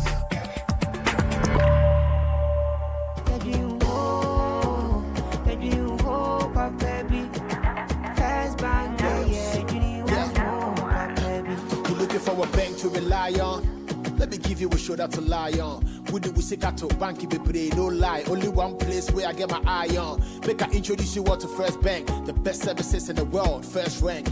Customer service, everything is well planned. I make music, I travel, I sell land. They be my reserve tank. Cause every time I know my money's safe. Universal banking, it's in me here the date. I'm a busy person, me no many time to wait. Now I got to Spain, even when I'm in the States. My me blue shirt. The team in office are chilling, but who cares? Cause I bank with the best. I'm lucky, I'm too blessed. When it comes to First Bank, it's too west. Everything is you first. Nobody feed you, I'm like us. First Bank, we treat you first. Treat you first. Somebody seek out yeah. Think about you first. Think about you first. You first. First Bank. It's the season for joy, laughter, and endless connections. With Telecel fixed broadband, you get 150% bonus data on your monthly bundle when you subscribe to our Too Much Christmas offer for just 150 Ghana cedis. Experience the magic of uninterrupted internet this festive season, perfect for all the things you love to do online. Yes, 150% bonus data for only 150 Ghana cedis. Dial *900# or visit the Telecel Play app or web to subscribe now and experience a holiday powered by Telecel's unmatched fixed broadband data. Telecel, connecting energies. Caution, the following is guaranteed to cause excessive laughter. I don't see we get a push my organ for head. Shifty! He fought, wait, I just say one verse, I get up and say, I like the way you match me. Make a date this December for the funniest night of the year. A night of 1,031 laughs and music. Prepare to laugh till you drop with comedy heavyweights Povey, Pencil, Obian Ponsa, Paramount, Hogan, Foster Romanus, Okokobioko, and the sensational Greatest Band.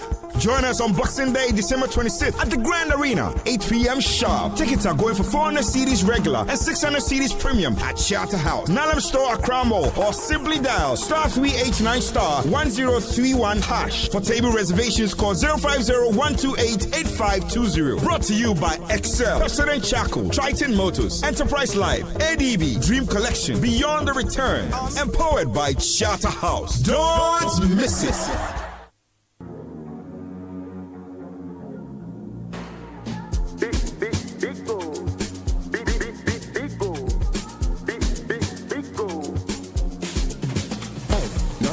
Everywhere you go, big go for the friends and the family. Big go, big refreshing moment. Big go for the kids and the adults. Big go, boys and girls with a drink up. Big go, everywhere the party day. Big go, we go mash up the place with it. Big go, greatest in every battle. Big go, big go, big go, big go, big go,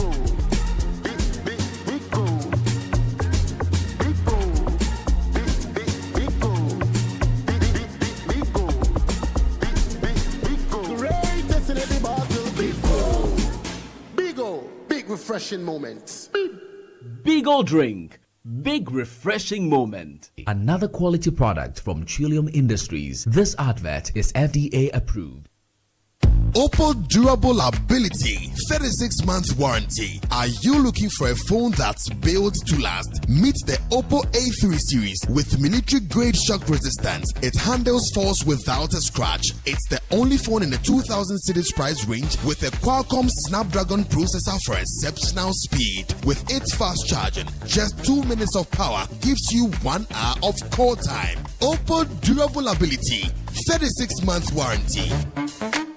Oppo Durable Ability 36-month warranty. Are you looking for a phone that's built to last? Meet the Oppo A3 series with military-grade shock resistance. It handles falls without a scratch. It's the only phone in the 2,000 cities price range with a Qualcomm Snapdragon processor for exceptional speed. With its fast charging, just 2 minutes of power gives you 1 hour of call time. Oppo Durable Ability 36-month warranty. Join the conversation on the Citi Breakfast Show on Facebook at facebook.com/Citi97.3, Twitter at twitter.com/Citi973, and Instagram at instagram.com/Citi973 with the hashtag CitiCBS. This is the Citi Breakfast Show, the city's biggest conversation.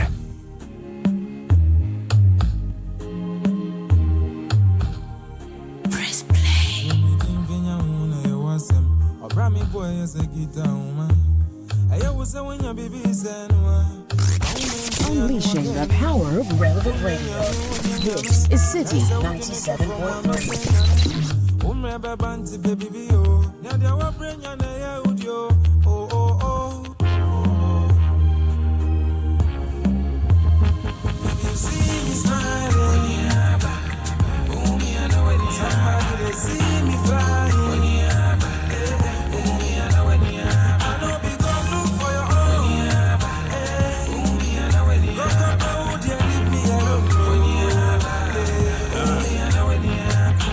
Beyond any day, some right to their left, it be left to us to do what's right. Yes, I did walk through the valley of the shadow of death. I know they fear who still got to pep in my step.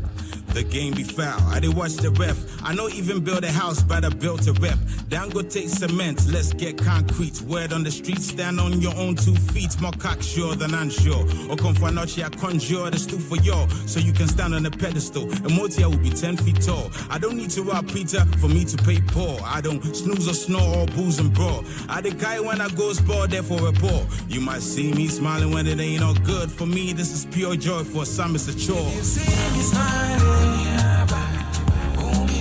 Somebody they see me flying. I know be gonna look for your own. Leave me alone. Life is a game for a fool, a dream for the wise, comedy for the rich, tragedy for the poor. This one be roll call. One thing for sure, 2 things for certain before the curtain call. I decay, all you could hear be the talkatives. It's a new year, I know they hear my prerogative. All white everything, celebrate with handkerchiefs. Bisa K, I'm running out of adjectives. I got a pot to pissin', Vim Yazo. Charlie, I'm straight, no need to scrape for the council. Laughing to the bank, waterproof, Bob Santo. It gets messy, that means it's Bassa, we go advance. So.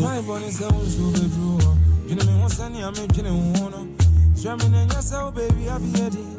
And you get it, we are single, baby. I want ya, got cracky. And some Canada, so oh, be my woman. Yeah, be no be my woman. Now I'm a for me, now every video I was soon you and I'm now. If you see me smiling, somebody they see me flying.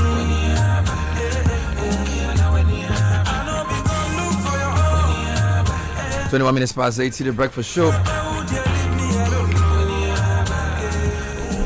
Now, if you're an SME, here's great news for you. It's raining free data on Yellow Biz this festive season. Boost your business with MTN Yellow Biz.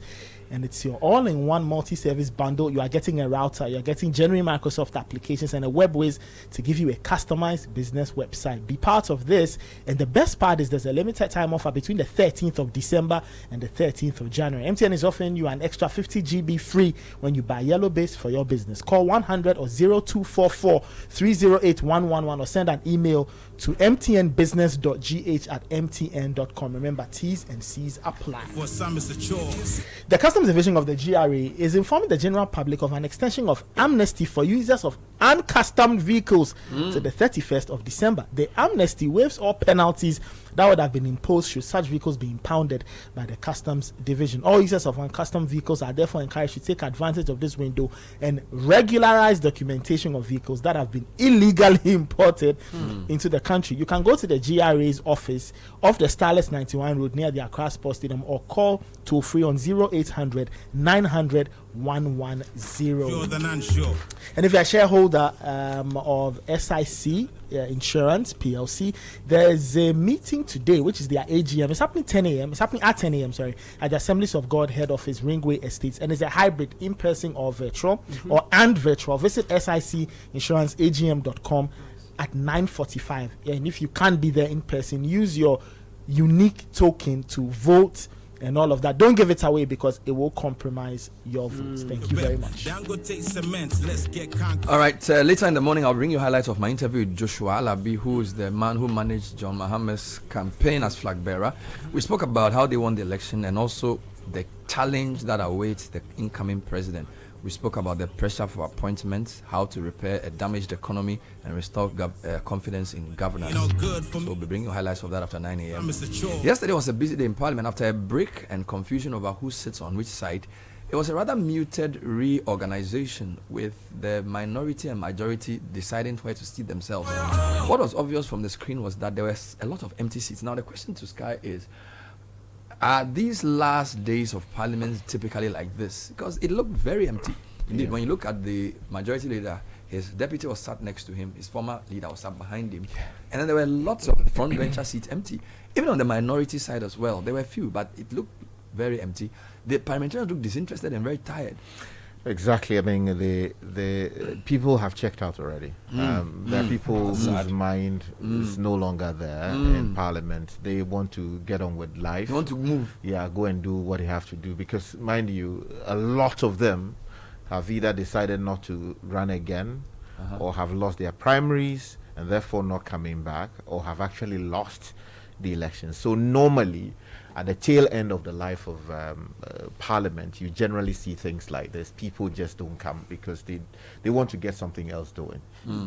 I wanted to do a region by region look at who's new and who's not. But what is quite obvious is, as we always say every 4 years, Parliament seems to be losing more old hands. So generally the balance of power is that older parliamentarians would lose and fresher ones come in. So for example, in the last Parliament, there were quite a number of freshers, for want of a better expression. Some of the freshers have lost, but a lot of high profile people have lost. So for example, if you take the MPP side, just looking on the ministerial level, Lydia Sharam Alasan has lost, I also West Wagon. Yusa Akumsin has lost Ewutu Senya East. Henry Kote has lost, I also Central. Then you have Katie Amon losing Adansia Sokwa.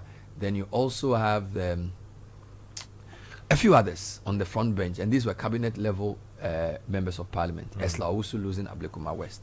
On the NDC side as well, quite a number of experienced legislators are no longer coming back. So for example, the Ketu North MP, James Aveji, is not coming back. The MP for South Tong, Mr. Woyomi, the second Woyomi, is not coming back. Neil Ante Van der Poel has decided not to go back. John Pierre Amewu, who is a one-time MP, is not coming back anymore. And there are quite a number of people like that as well. Now, if you look at the incoming MPs, a lot of the new winners are fresh first-time MPs. Indeed, some of even the first-time MPs lost. If you go to the Western region, the MP for Kwesi Mintim, who's in the education side, deputy minister, he's lost. The MP for Sekondi, Japa Mesa, he's lost his seat as well. A lot of the people in the Takrady enclave who are experienced legislators or have been in there for a year or two, or a parliament or two, are no longer coming back. So I know we've discussed this ad nauseum, but I think it's still important to talk about. For a parliament that is supposed to be the check on government, to keep having freshers every year the work of parliament is not like any other work. You need time to learn it. True or false? That's true. So if even with all my knowledge in media or your knowledge in law, even as a parliamentary correspondent, to enter parliament and be effective, you need time. And it is, when you look at the general makeup, how concerned are you that yet again experienced hands are leaving, freshers are coming in, and the institution suffers for it? So since we returned to constitutional rule and you had new members of parliament, enter the house from 1993, this is the first time that you will not have, at least if Bagbin doesn't return, or if Doa Jaho doesn't return, that you will not have an experienced hand from the first parliament of the Republic, either presiding over affairs or working in the house. So in this current parliament, the most experienced was Chairman Sabonsu. There's also Collins Dowda. I don't know, Collins Dowda, has he won his seat? Yes. Citi South NDC won. So if he was on the ticket, then he's won.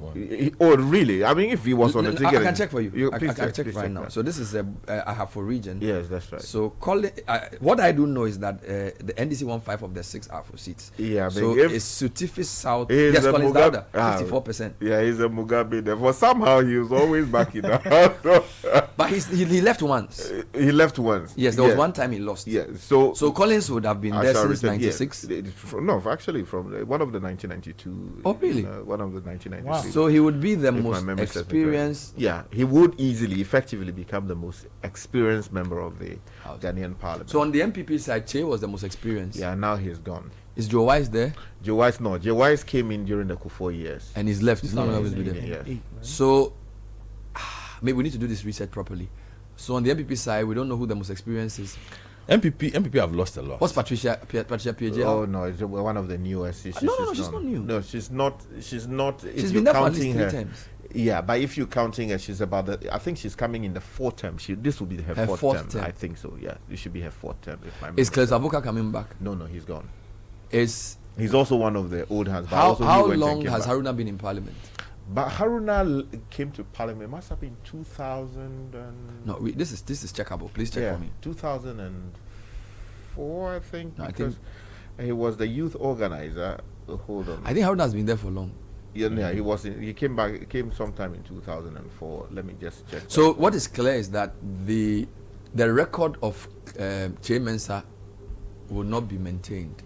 Yeah. The only person who comes close is Collins Dowda, but I think he left once and came back. But he's still experienced nonetheless. Yeah. On the NDC side, I'm thinking 2004. Yeah. Haruna 2004. Yeah. So it's 2005 actually, not 2004. So 05 is the first one, 9 is the second one, 13 is the third, 13, 17 is the fourth, 21 is the fifth. So Haruna is in the 6th term. Yeah. What about Muntaka?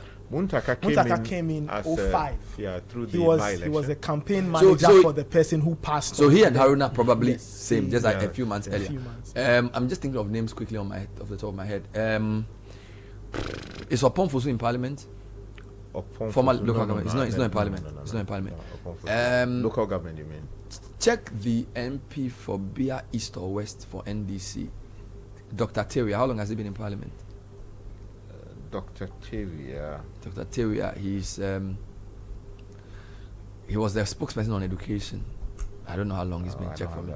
He's probably not that old. How long has Cecilia? Cecilia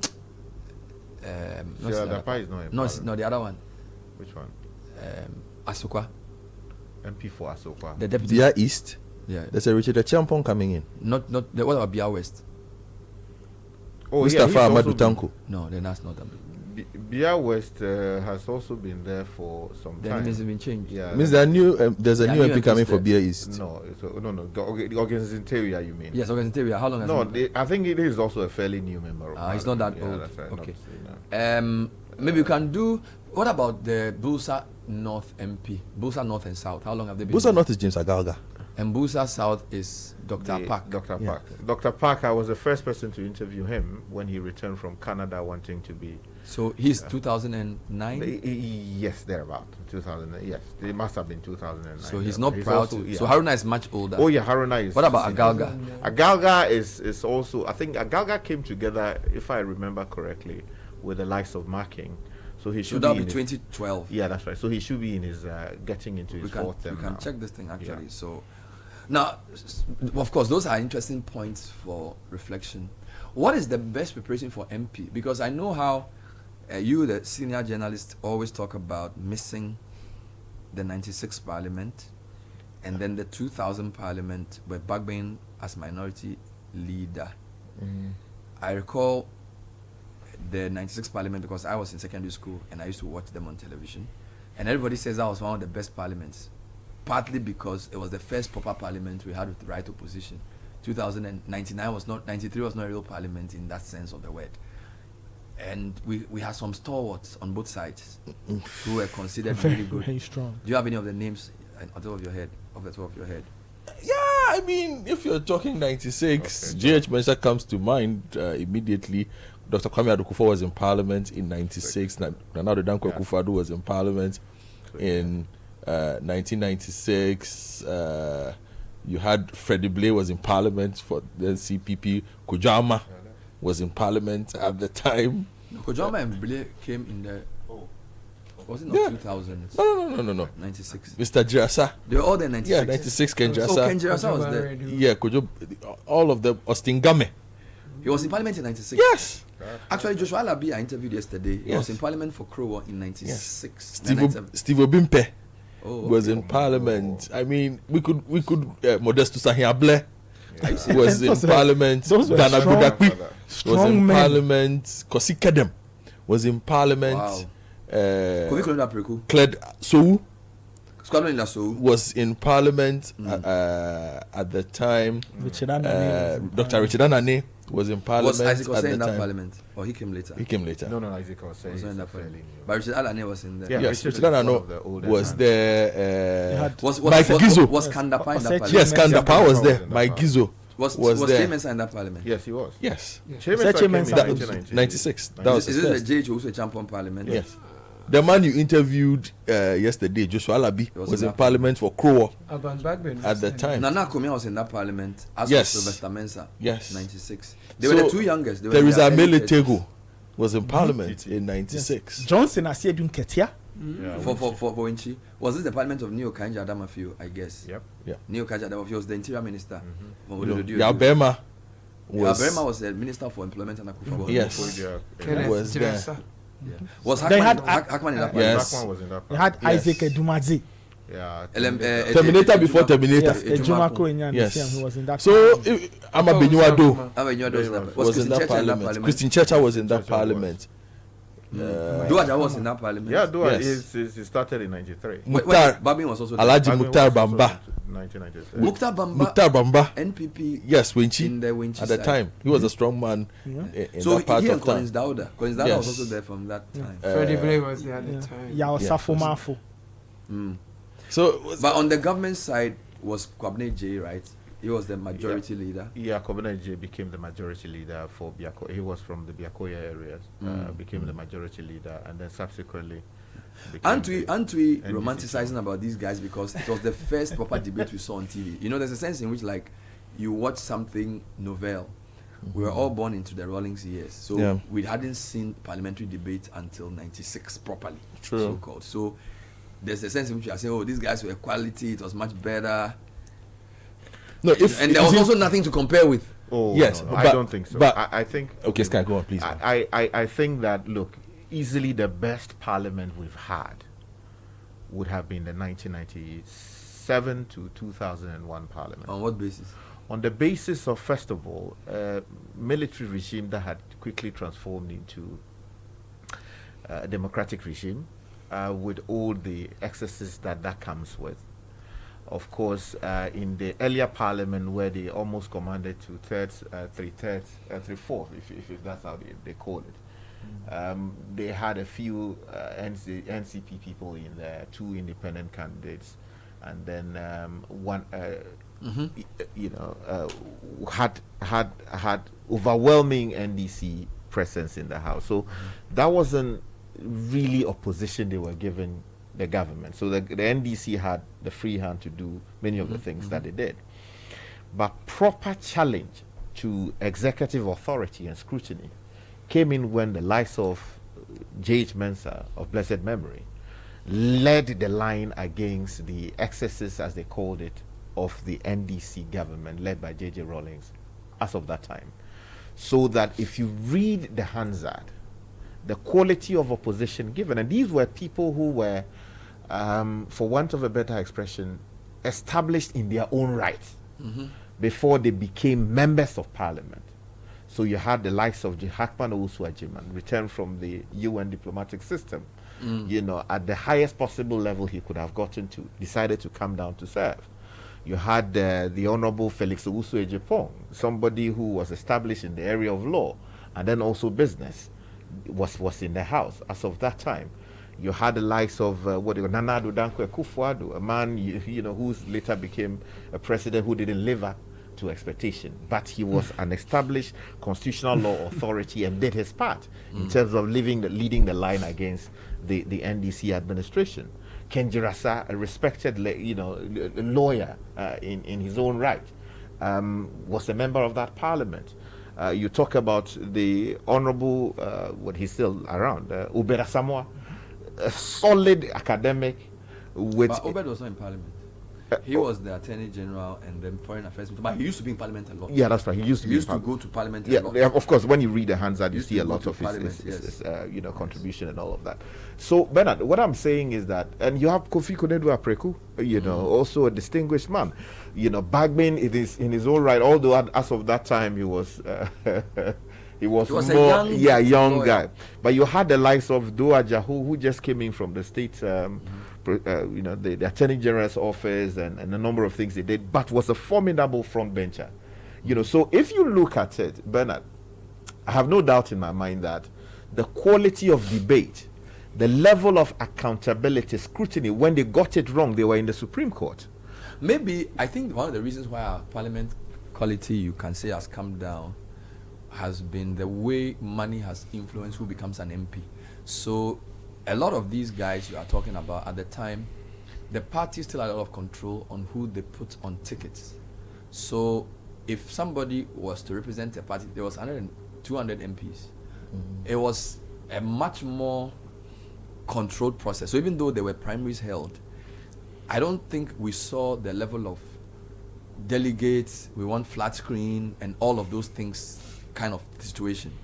So I think that the parties were able to, in their vetting process, ensure that accomplished, experienced, relevant, skilled people were attracted to this. I think what we have seen in the past 25 years or so is that the delegate system has become really a place for blackmailing people as to give them the chance to vote for you. So they'll say, Sky, you are really good, but on Chazi, how do they say it in Ghana? So they'll say you know. So I think the problem we are seeing is not for want of quality politicians, because, for example, it's true. If you look at the quality of people in NDC today, let's give an example. Alex Egbefia, he's not an MP. Yeah. If you listen to him and see all that he does in NDC, you cannot tell me that's not a quality guy. No, this is a man he may never end up in parliament in the UK. He may never end up in parliament because the way the system works, and he may not even, you get it. And there are many like that who may not want to even get into the game. But so their parties will use them in other ways because they realize that, Charlie, to nurture a constituency, as they call it, if they are vetting you, they say, Anita, you are from La. Has he nurtured a constituency? That means that how many post school fees has he paid? How much donation has he made? Has he bought a pickup for the constituency? He has a wife. I mean, what is this business with nurturing constituency? So my point, so for me, the money has reduced the quality. So now you have, and you see, once the person gets in on the basis of he has money, either through Galamsey or through some deal from somewhere, he sells cars. A lot of the people even want to wash their money in politics. So you notice that a lot of the parties, when they are doing the primary process, a lot of challenges emerge. So people will send to the media, they say Caleb Kuda wants to run for MP. Then his opponent will send something to us and say, Caleb Kuda, no, when he was in Australia, he used to do something. Then you see, the media doesn't want to take side. So you send it to the parties. They say, they said your person is done. They say, okay, we investigate. And it becomes a farce because they don't even know where to start from. I think the point you are making about reduction in quality of MPs is a direct reflection of reduction in the quality of politics and the selection process that the parties have basically they've derelicted the duty, because a political party is a very serious organization. Look, a lot of the trainings I've had in my journalistic work was organized by think tanks affiliated to political parties. Yeah. Frederick Norman, Frederick Ebert, Conrad Adenauer. These guys have ideologies. Sometimes they will take you, put you on a 6-month course to teach you about labor and things, because they want to promote their ideas, not just in their country. The whole NDC, now they say they are doing ideological school or something. Has it even been done? All right, MPP, Young Elephants. What is that? So what is it? So this is what I'm saying. TESCON and TAIN have just become platforms for rallying people to go and support and do things, not necessarily to teach people proper. I was in Legon. I picked us up, interviewed us, and selected some of us for a leadership training, highly competitive. This is level 200. I went for like 3 interviews. They took us to Coconut Grove Hotel to teach you what politics is, the way the World Trade Organization works, all of these things as a young organization, thinking organization. Now, TESCON and TAIN, what level of training? So by the time you want to be an MP, you've been TESCON executive, communication officer, or TAIN. You've learned how to do social media kululu against people 1, 2, 3, 4. Then you have a boss who fund you. So by the time you run into politics, you understand the politics is that if I have money, and by the way, you've used money to even win the SRC election, all right, and you've gotten attention on some 2x4 radio station, they take you every week to go and say something. So by the time you become an MP, your understanding of politics is that I need to get as much money as possible, and I need to put as much debt on my opponent as possible. Now, how is that person going to compete with Che Mensa or all the people you are mentioning, who were doing their work somewhere? Look at the names you are mentioning: Kosike Dem, Austin Game, Kofi Koredo Apreku. Most of these people in their field professionally, even Kandapa, he was working at ECG as one of their high-level accounting people. A lot of the new guys coming in, they haven't even worked before. Think of the work experience of Kojo Banredu for Kufuor to make him local government and later finance. Yao Safumafo, all the engineering he did, NIB Bank, before he became MP for Akim Oda. And compare that to your typical TESCON or TAIN graduate of 2006. So our politics has reduced in quality. So it's not even the MPs alone. Even people who are even up for ministerial appointment, people who are even considering. Look, I was in Legon. When I was in Legon, the deputy minister for education was Ibn Chambers. Yeah. Deputy. That was Rawlings regime. And when I was the deputy education minister, as a student journalist, when you are sent to come on assignment, even deputy ministers, the preparation you do to even interview them, the level of knowledge they had, even to talk to them. Today, we don't even remember deputy ministers' names. We don't even know who they are. You get it? So the politics has reduced to this level of, and for me, the biggest problem is that political party governance has come down. Political parties are not, and I'm not even talking about chairman and general secretary alone. I'm talking about managing the process of qualifying a person to stand on your ticket. That is the problem. Because, Kai, if you have 150 MPs, and yet you always tell me maybe 12 of them are doing all the work. Sometimes they have to go and look for the guy and bring him because they are coming to do something. The rest are just there shouting, holding placards. And they are the more famous ones. We have failed ourselves. No, you see, it's terrible. You see, it's terrible. I think we should be understood to be saying that yes, quality has reduced, but there's still, great potential. Of course, you've identified 10 of the best MPs for me. You've done parliament for 20 years. But I can give you 10 names. You see, because the younger ones, some have come in, they've learned the ropes, and they are doing very well. Give me 5 names. Okay. Okujetua Blakwa, is top of my list. He's been there since 2009. Yes. Yes, he's been there. So he's quite old in the system. 2009? 2009. Yes, 2009. No, was it 2000? No. This 2012. It was 2012. No, but he was made deputy minister in 2009. Yeah, he was a deputy minister. But he wasn't an MP. But he wasn't an MP at that. So he's going into his 4th term. Yeah, so you mentioned one. Yeah, give me another one. Alex Apenyo Marking. He's the majority that we know. He's been there from 2012. Yeah, that's right. It's 2012. You've given me 2. Yeah, that's right. Kojo Opon Nkrumah. He's not bad. He's okay. He's been there from 2015. Alhassan Suhini. Kojo Opon 2016.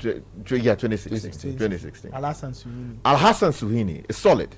Sam George is solid. Maybe the Madina Xavier Sosu. Xavier Sosu. No, in terms of... Sosu is done very well. See, he set himself apart from the rest. Is great. No, yes. So you see what he's been able to do. It's become a legislator, brilliant legislator without any, excuse whatsoever. Yeah. Here's a man who uses advocacy skills from human rights, matters and fighting in the courts, and then also setting up an institution to prosecute human rights issues. Yeah. Finds himself in parliament and decided to use the system to correct the wrongs that he was speaking against. So brilliant legislator. So I've given you 7 so far. You've given me about 3.5.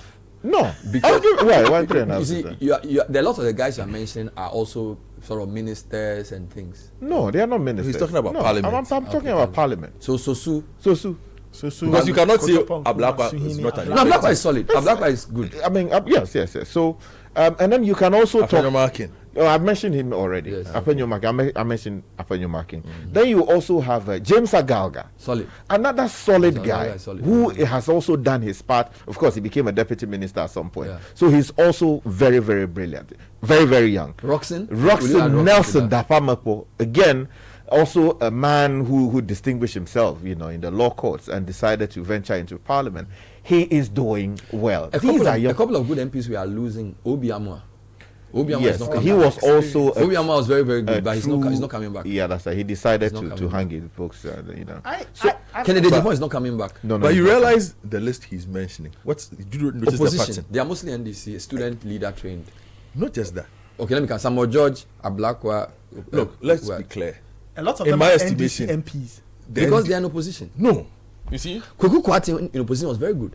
When you are in opposition, you are very good. When you are in opposition, that's your work. Kweku Kwati was shut up by his party. No, but when he was in opposition, he was very effective. No. Because they were in government. Kweku Kwati could still have been effective and is effective in parliament. He was on the finance committee. He was doing the finance committee. Yeah, but he was even pushing, stopping. Yeah. But you see, here's the point I'm trying to make. So you add his name to that list. No, the strength. I was talking about the young one. But Kweku Kwati is young. No, Kweku Kwati is not. You're talking about Kufuor days. Kweku Kwati is an experienced. No, he's an experienced MP. Yeah, I'm saying he's probably one of the best on the MPP side now. Oh yeah. I mean, without doubt. But that is if they will allow him. In opposition, you have to allow. Oh, no, you think? You have how many people do you have? The point I'm trying to make born out of this is, I think that where I sit, I agree largely with the point you've made about the reduction in quality of the politicians and the gatekeeping. But what I must admit too is that I think the NDC realized this a bit earlier than the NPP and invested in making sure that they have a bit more quality represent them. Okay. I don't know if it was planned or not. They also make the same mistakes, but I think that they've ended up having a bit more quality represent them. Whilst the MPP made the mistake of pushing focusing on ministry people who bring votes. So I'll give you a typical example, and I mean no offense here. Okay, I mean no offense. I'm just talking about legislative contributions. You think the MPP of 1996 would have schemed to get a Dr. Sibe Ebo out of parliament? Yeah, that was or even a Kofi Frimpong. That was a bad one. Kofi Frimpong. There is no way the MPP of 1996 that was a bad would one. Look at Dr. Sibe Ebo, an economist and scheme, a macroeconomist with Bank of Ghana and actively scheme to say that out. You go and replace him with somebody else. I'm not saying the person who came, Ochibefu, is not good, but I'm simply saying if you look at the contribution of Sibe Ebo to legislative work, particularly because of Parliament's financial scrutiny. That guy was a macroeconomist of his standing should not be beaten in an election like that. His departure from Parliament left the MPP on one leg. It's true. When it came to those matters. Because there's law, economics, finance, accounting, auditing. It's not very. Parliament has some technical areas. Yes. And that one, it takes a long time to learn it. So, for example, Muntaka, he did planning. Same with Che Mensa. My respect for them is high because they didn't do the technical area of law or economics. But over the years, they've been masters. Yes. But those who are able to move in quickly. So if you have a George Lowe who started initially or a Dafia Mekpo, basically if you're a lawyer who takes your work seriously or you're an economist or finance person who takes your work seriously, it's much easier to understand the work of Parliament because a lot of the areas, like look at this guy, Adongo. He's a chartered accountant. It's very easy for him to understand the budget and scrutinize because of his training. Yes. I think the parties must be. You are right. A party cannot look at the first time Kofi Frimpong lost. Yes. Right now, again, I have nothing against the lady who took Kofi Frimpong. It was a young lady in her 20s. Kwabre East. Yes. Kofi Frimpong was an MP from the 96th Parliament, highly experienced. I was on air with you, and they said he has fallen in MPP primaries. And at that time, we were like, oh, Charlie, primaries is funny. People see that smoothness level. But you see, a primaries that people, unaccountable people. The lady's father. No, I'm talking about delegates. Yeah, okay. But the lady gave up after 2 terms. Yes, she couldn't. If you've listened to her clearly, she basically was not made for it. So basically, no offense. A political party allows somebody like Kofi Frimpong to leave parliament and replace an inexperienced young lady who's not even necessarily been trained the ropes in legislative work. So purely because she can pull the numbers to bring in the votes. So you win a national election, you are on one leg because your parliamentary work determines the quality of your bills. Now you want to pass a tax exemptions bill. The work of parliament is such a difficult job that I even think you shouldn't add a minister's job to it. It's a full-time job in any serious country. So what we are having is, we have all this euphoria and court cases about people going to parliament. Sit with some of them, and I have interviewed people who are even aspiring to be parliamentarians. It's pathetic. Some of them, all they know is their party. General Mosquito has said this, or Chairman Wontumi has said that, and they are aligning and they are known on the ground. I don't know how they will go and do anything useful there. And the danger for me, is again 96 comes up. 96 had 200. Yeah, 97. 97 Parliament had. Thank you very much. 97 Parliament had 200 seats, right? Yeah. The NDC had 133 of those. Yeah.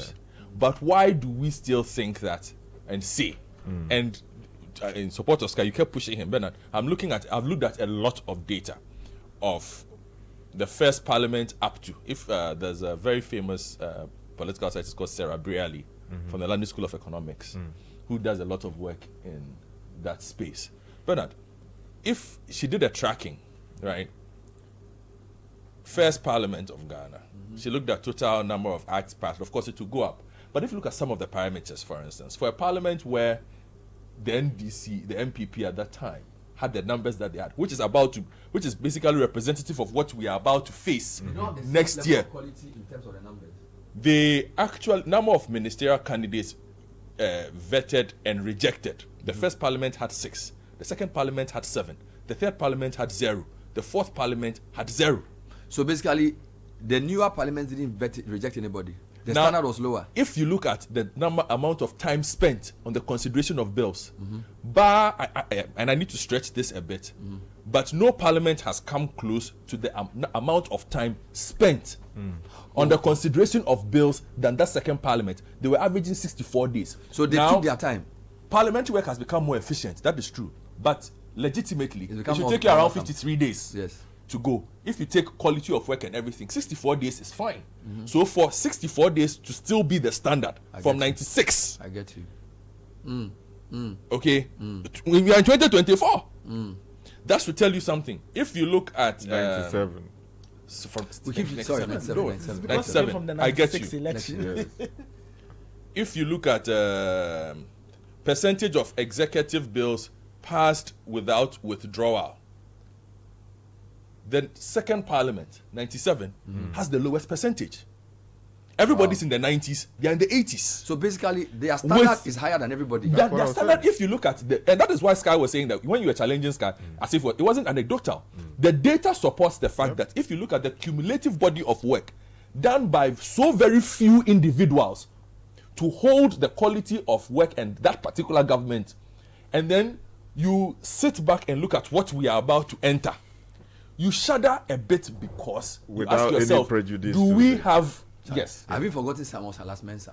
Without you ask yourself, you can only hope that there is the capacity to be that thorough. If we don't change the way we finance our politics, but Bernard, you know why it is the case. As I was saying, these were people who had seen the world, either through business, either through international exposure, either through advocacy in the courts, either through things that they did. So basically, they were made men. Even living in exile.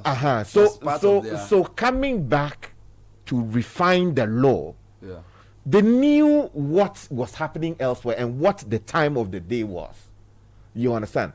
As opposed to people who are just, getting out of school and then deciding that politics is what they want to do. Of course, you can learn the job. Of course, the likes of Okujetua Blanco have shown that it is possible to learn the job and do it well. But that shouldn't be the majority of MPs. Exactly. And they must be mixed with some technical guys and some professionals who are mixing with those guys. And then also the danger is, especially given the size of parliament we're seeing for the NDC side, is that when you come to parliament on the side of the government in power, there is always the danger to be subdued. Yeah. Because scrutiny is what exposes you to the people of Ghana. How did Okujetua Blackwell become the darling of everybody? Apart from doing what he does in the constituency, he also waged a campaign against profligate spending. Yeah. And he consistently did that. Exactly. He did that consistently. You understand? So that you have Sam George. He took up the issue of communication. They said, look, I want to be an authority in this space. Maybe he's eyeing it for a future, whatever it is. But he decided to do that. And when this LGBT matter, came up, he decided to be the face of it. You understand? So when you look at it from that side, then you come to the conclusion that, look, it is almost always better as a young member of parliament, if you actually want to seize the space, to go when you are in opposition. Because, what do you call it? Alex Markey. When he came in 2013. Yeah, that's right. We were dealing with what? The confirmed matter, Jeddah matter with what do you call it? The guy RLG, the guy. Yeah, that's right. So those were the things that he picked up. They forged their names. And then you had Isibe Yeboah, a man who ought not have left parliament. So the question now is, can we salvage the situation with the current politics we have? Is it salvageable? What can we do to get better quality? Political parties are key to this. Yeah, quickly. Let me just mention this before Nathan, you come in. So we have the 6th term MPs who will be helping the rest. You have Rashid. Is Rashid Pelpu still there? Dr. Rashid Al Hassan Pelpu from the Wa Central constituency. He's a 6th-time MP. Exactly. That means 2004. Yes, which will be 2005. Yeah. Then you have Muntaka Mubarak. Okay. Asawasi. These are people who know their onions. Rashid, the former deputy, what they call a majority leader. Then you have Haruna Idrisu. Also 2005. Exactly. Fine legislator by all standards. And then finally, Samson Ahi. Is he still there? Yeah. My man is still there. I love him, brutal. I think he left and came back. No. He's always been there. He's not going. How long has Akando been in parliament? Akando came after they split the constituency into two. So Akando is sort of an in-law to Ahi. No, the Akando is also not new. No, yet he's not new. Because what I'm saying this was the 2012. Yeah, that's right. When they split the constituency. But the thing is, 2012 is a long time to be in parliament. So that's but 12 years, if you like. I just think So I hope that these will be the people who shepherd the new ones coming in. No, but I just hope that in all this, look, rigor is what we need is rigor. Yep. You spoke about making your name in opposition. I agree largely, but we've also seen. Look, say what you want about HMS Abonsu when they were in government. Well, they are still in government. He got a government opposition, he'll be champion. Yes, you see, and for me, government opposition is good. It's the quality of the debate. We can all hear when you talk. We can all hear. We can hear. You understand? Yeah, you can talk, and that's the point I am trying to make. That if you look at the blue side of things, the debate for now, for instance, the debate most of the time is limited to either Afenyo. Yeah. Yesterday, the debate is spread around 3 or 4 people. Yesterday was so sad. Afenyo was basically alone. Che had to come and help him. Nobody on the majority side even got up to say anything, apart from Napo said something briefly. Yeah. Sky, we've seen parliaments where people have been raring to talk and speakers not even seeing them. Yeah, people are angry. But the people have voted. So continue with your yeah, I'm just saying, look, we need a lot more rigor. On the 2025. I have a class question for you guys. I'm coming. Yes. Hold on. Yeah. 2025, we need rigor from both sides. Yes. The blue side should not be deterred by the fact that they don't have numbers. But that's what who are the people they will use? No, who are the people? So you mentioned, which is why Kojo Oponkroma, you mentioned you can yes. And the leader Madam Slausu Ekuful is still there. No, she's gone. Sorry. No, in terms honestly, everybody's gone. I believe the MPP can rely on marking Kweku Kwatin He's coming back. Yeah. They can rely on. I don't know what's the situation with. Amin is there. The Minister of Finance. Amin is there. Hassan Tampuli is there. What's it called? Hassan Tampuli. That's the name I wanted to. Asenso Boachi should join them now. No, he's not Jinapor. Jinapor is going to be, you know, and then of course you have Jerry. Jerry Ameshaibu. He's the lawyer's new, but but he has to learn the ropes quickly. He will quickly. He has to learn because the the ropes. numbers are. Think about it. Greater Accra so far, they have about three. We haven't settled for the now. rest. Western region, there's just the MP for Takrady. Yes. And then another one, I think Efia. Western North, there's just one. And I'm talking MPP now. Bono, there's one. Bono East, we are not sure. Ahafo, there's Gideon Boaku. Volta, there's none. Gideon could step learn the ropes learn quickly. Ahafo, there's with his finance background. Volta, there's none. Oti, there's none. Upper East, none. Upper West, none. Savannah, there's just Jinapo. Rasta has to step up. Collins Adumaku. So most he has to people step up. So most of the MPs from MPP are Ashanti and Eastern. Deputy Energy Minister. Yes, now he has to step up. It's going to be serious. I'm going to tell you something, Bernard. You see, on the weight of this, I'm reading again from this report. So who wrote the report? Sarah Briali. And what was the topic? Don't worry. She looked at Parliament and then also Honorable Bejira. Yes. So she says she gave an example. For instance, says the Civil Service Amendment Act, for instance, received parliamentary approval in March 2001 after 6 days of consideration. This act removed the need for the executive to seek parliamentary approval to create or collapse ministries. The fact that this bill went through both the committee and legislative stages in 6 days suggests MPs' willingness to capitulate to the executive rather than protect the powers of parliament. President Kufuor used this act to create new ministries. And as mentioned previously, over 40% of NPP MPs became ministers or deputy ministers during his time in office. This act had two important effects. Firstly, it formally gave up a power that Parliament had. Secondly, when the executive has a majority in the Parliament, it has been noted and is recognized among parliamentarians that the hybridity clause works to promote executive dominance and impede the development of the Parliament as an institution. In Accra, one think tank asserted that with the passage of this act, the Parliament has denied itself an important power with which it could check and discipline our president's seemingly boundless appetite to create more ministries. And this was CDD Ghana that made this point. Now, most of the time, and that's the even issue we've had with this Parliament, we just rack through things without thinking long term, which is why I'm happy, for instance, they are trying to do the same thing with the free senior high school bill. And a number of other bills that were... And other bills. And everybody's saying, take your time. Don't push it through. Don't push it through. Let's talk about this. You understand the impact of this? I think the free senior high school thing was a calculation that, look, if you should make it a topical issue in the campaign. The way to do that is also to create the impression that, okay, the opposition, based on what they have said in the past, may want to do something with it. So why not secure it through legislation? Of course, once you bring a bill, it makes it a topical issue. You understand? But for some reason, all the coca didn't help the process. So that's what you say about the free. But I think that still goes back to the point around the average amount of days a bill spends in Parliament, the level of scrutiny it gets, and clearly the 96th Parliament was exceptional. The Parliament of 2025 has to step up because it's very skewed.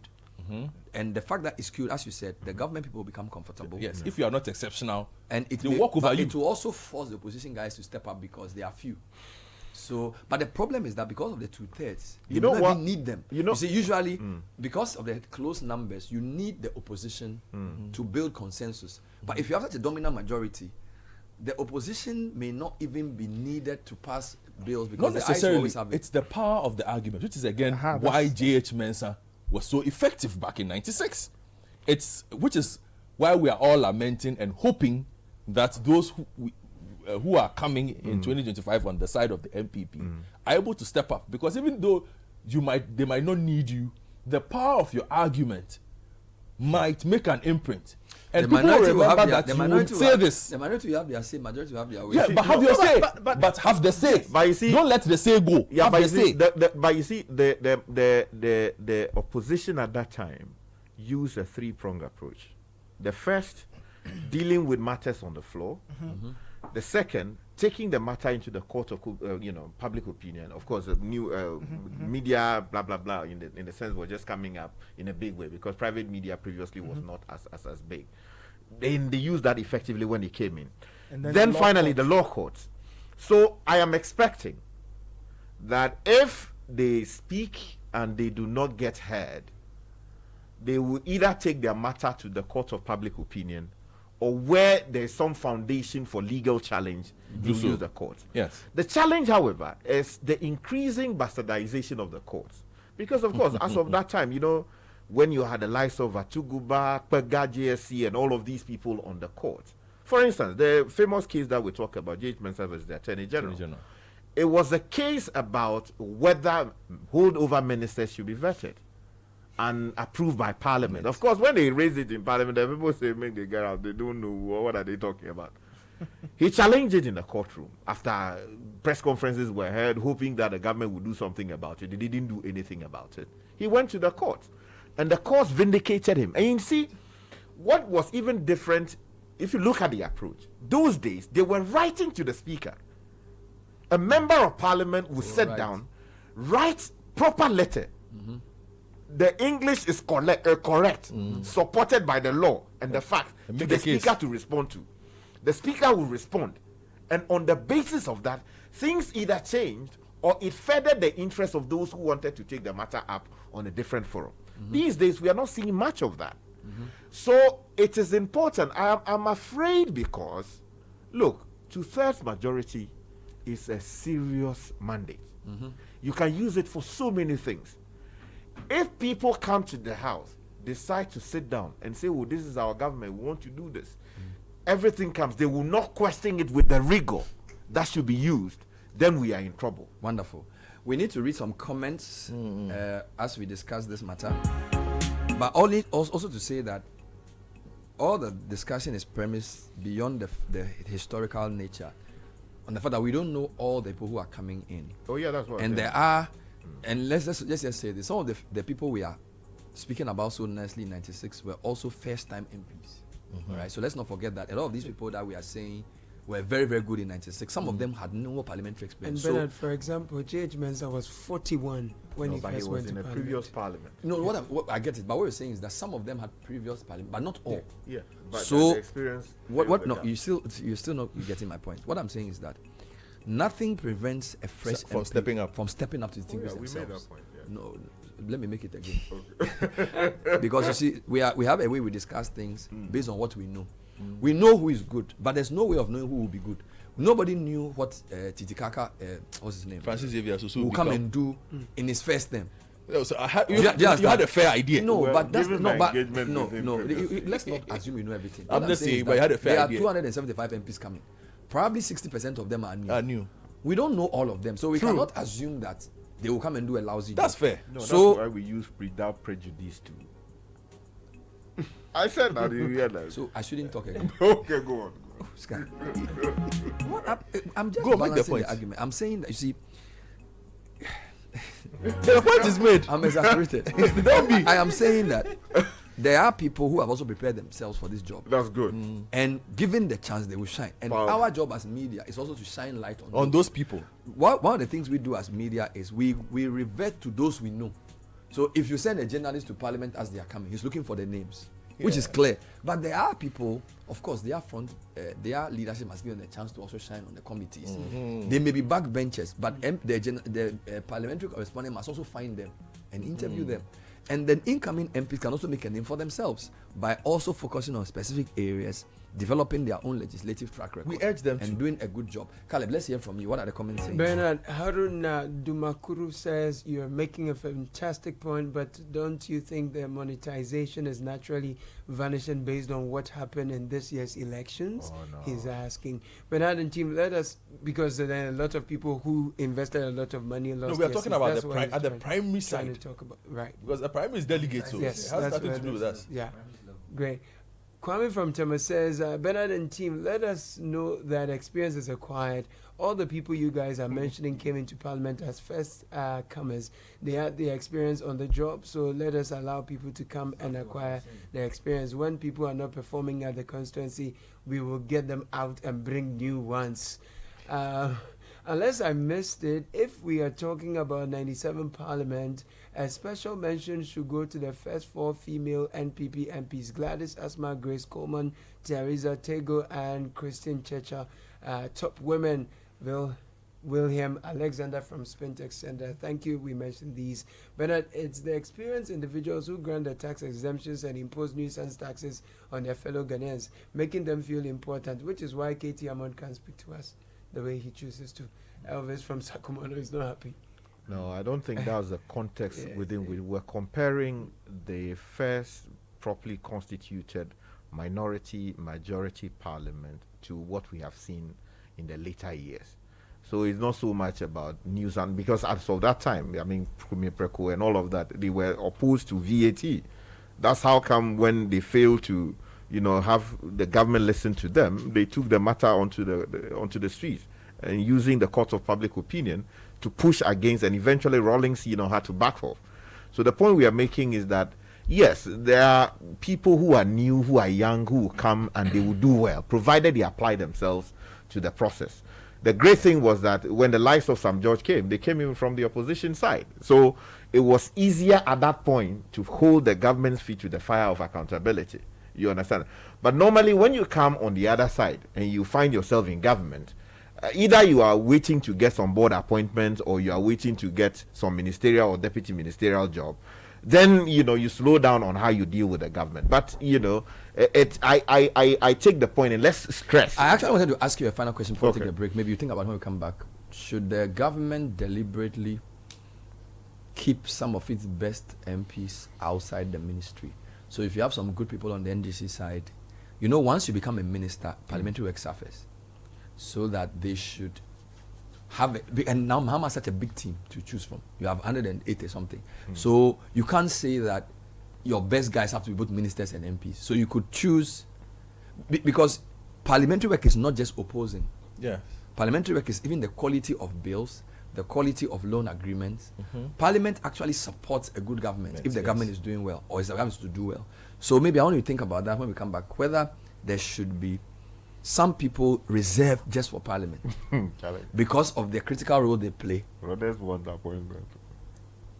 Yeah, but what is in the appointment? Sky, what is in the appointment? Seriously, what is in it? You notice that a lot of ministers lose because they are not able to get time for their constituencies.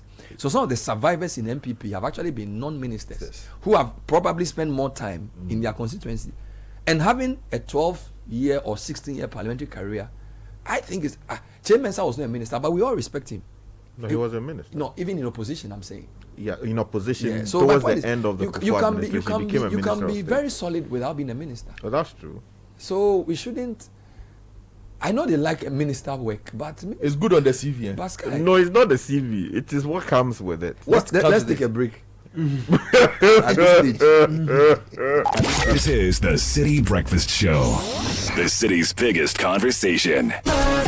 Big is better. Broom is best. Happy moment starts with Brew. Buy one and get one free. It is Brew. Up to 25% discount. Buy an LED TV and get another TV for free. Buy an air conditioner and get a ceiling fan for free. Simply ask of Brew. There is more for everyone in Ghana. Free gifts and more on broom freezers, refrigerators, and many more. Rush to your nearest Broom dealer or 0800-100-247. Broom leaves you with a smile. Are you ready for the biggest Top Bar conference yet? Get ready for an unforgettable experience in Peduasi Valley Resort on Saturday, 28th December 2024, as we bring the Top Bar Conference to you this Christmas. From palm wine to asana, fufu, TZ, banku, omutuo, ebunubunu, ayoyo, and all the local delicacies you enjoy in your authentic asanka. We've got it all at this year's Top Bar Conference. Buy as much as you can eat and drink while dancing to the best Bobobo tunes ever. Bring your family and friends and experience the vibrant charm of Chop Bar in a luxury setting. Remember, it's happening on 28th December at 11:30 a.m. sharp. For inquiries, call 0540-125-555 or 0540-125-554. Peduasi Valley Resort. Live life.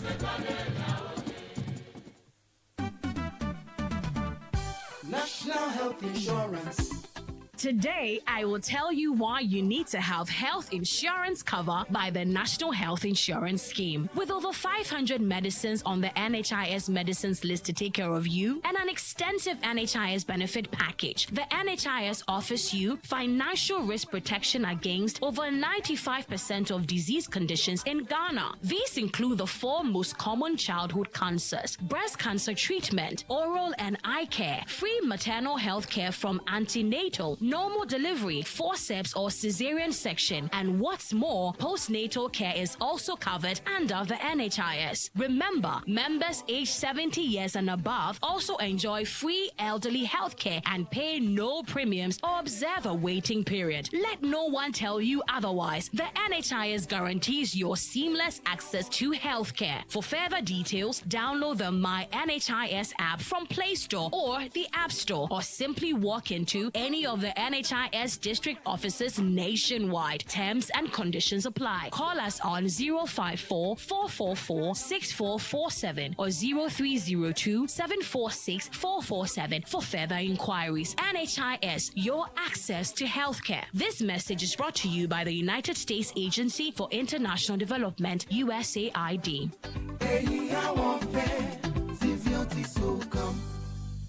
OneXBet values your activity and wants to celebrate with you. Stay with us and enjoy 1x free bet, a weekly reward just for you. Sign up at onexbet.com.gh with promo code GHFREE to get a 300% welcome bonus. Bet the correct score from Tuesday to Monday and get a guaranteed free bet. Millions are already winning. Join your friends and experience the thrill of victory with 1x free bets. Gambling can be addictive. Bet responsibly. Not for persons under 18 years. This advertisement has been vetted and approved by the Gaming Commission.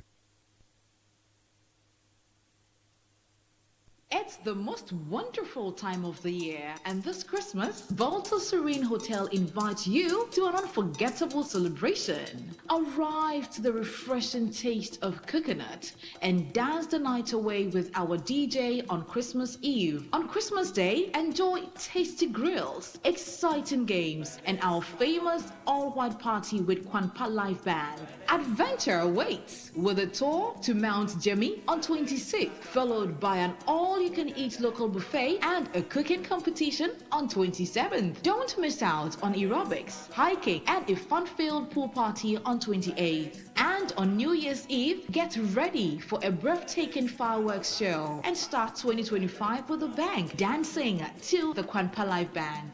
Packages are as follows. Individuals, 3,000 Ghana cedis for 2 nights and 3,750 Ghana cedis for 3 nights. Couples, 4,300 Ghana cedis for 2 nights and 5,400 Ghana cedis for 3 nights. Families, 6,850 Ghana cedis for 2 nights and 9,000 Ghana cedis for 3 nights. Call or WhatsApp 0541 539 867 to book now. Volta Serene Hotel, your perfect Christmas getaway.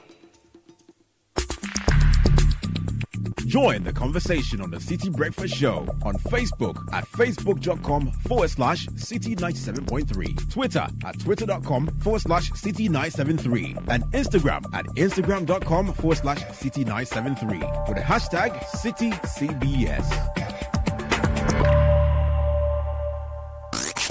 Unleashing the power of relevant radio.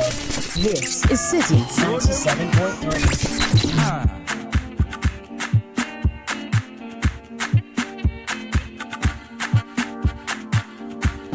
The Citi Breakfast Show. Rise above the noise.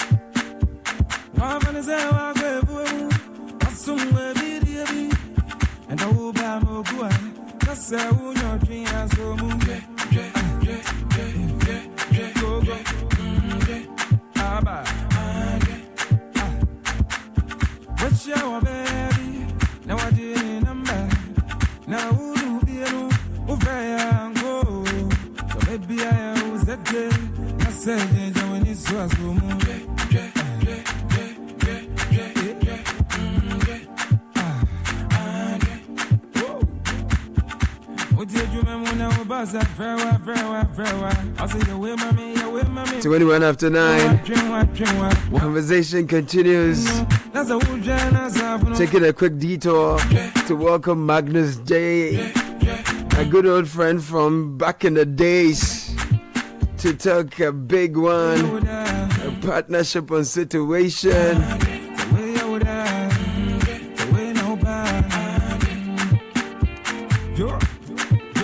Magnus is in the studio with some interesting products as he is representing Bell Ice. Bell Ice will be representing big time at the situation all white Christmas party. Magnus, good to see you. Good to see you, Kenneth. How have you been? Oh, I've been very good. Charlie, how many years ago was this? Approximately 10 years. Yeah, like 20, what? 2014, 2013. 2014 to 2016. Yes. Some of our friends are now in different places. Yeah, they are pastoring churches. And you are pastoring what? what are you doing here? What brings you here, Magnus? Good morning. I am pastoring parties. Oh, you are pastoring parties. Good morning. What do you do these days, Magnus? You know, first of all, good morning to your listeners. Good morning. So yeah, I've been in the marketing and sales space for some time. Right. Currently, I am the marketing manager for Blue Group of companies. Okay. And you know, so this is the Bells. This is Bell, the Bells. Anything okay. Bell, yeah. It's you. We are around. I see. So you're joining us because this year you're going to be part of the Situation All White Christmas Party. Yes.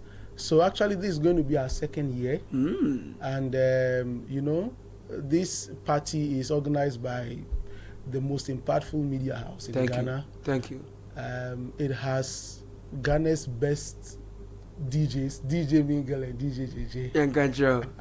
And it has the finest men and women. Thank you. I mean, the creme de la cremes of their peers. I understand. So tell me, why shouldn't I be part of this party? And the people who are coming, Nankasano, they are the ballers in town. I tell you, if you meet one, you put them on your CV. You are done. I met this person. And you are good to go. Good. It opens doors for you. I tell you. So it's important that you show up, because this is the official Christmas party.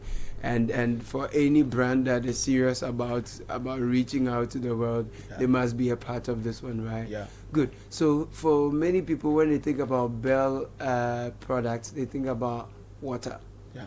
So are you going to provide us water? Is that all you're bringing us? Is that all we are going to see of you? If all you want to drink, we have water for you. But okay, you have more than water. We have more than water. You have turned water into wine. So and all that is. Oh, I like that. So we have turned water into wine. And we've turned water into other things. We've turned water into soft drinks. Okay. We've turned water into alcoholic drinks. You know, even for water, it's just not water for us. We have gone the various levels of water. We have waters of different alkaline levels. We have water of different premium levels. So we have the premium water, which is infused with a lot of vitamins. Some are sparkling, some are still, and even currently we have it with a lemon flavor for those. So you have this cute bottle that looks like small champagne bottle, and it's water, and that's just water. I love that one. It's just water. It looks very nice. It resembles something. Yes, I like that. Okay.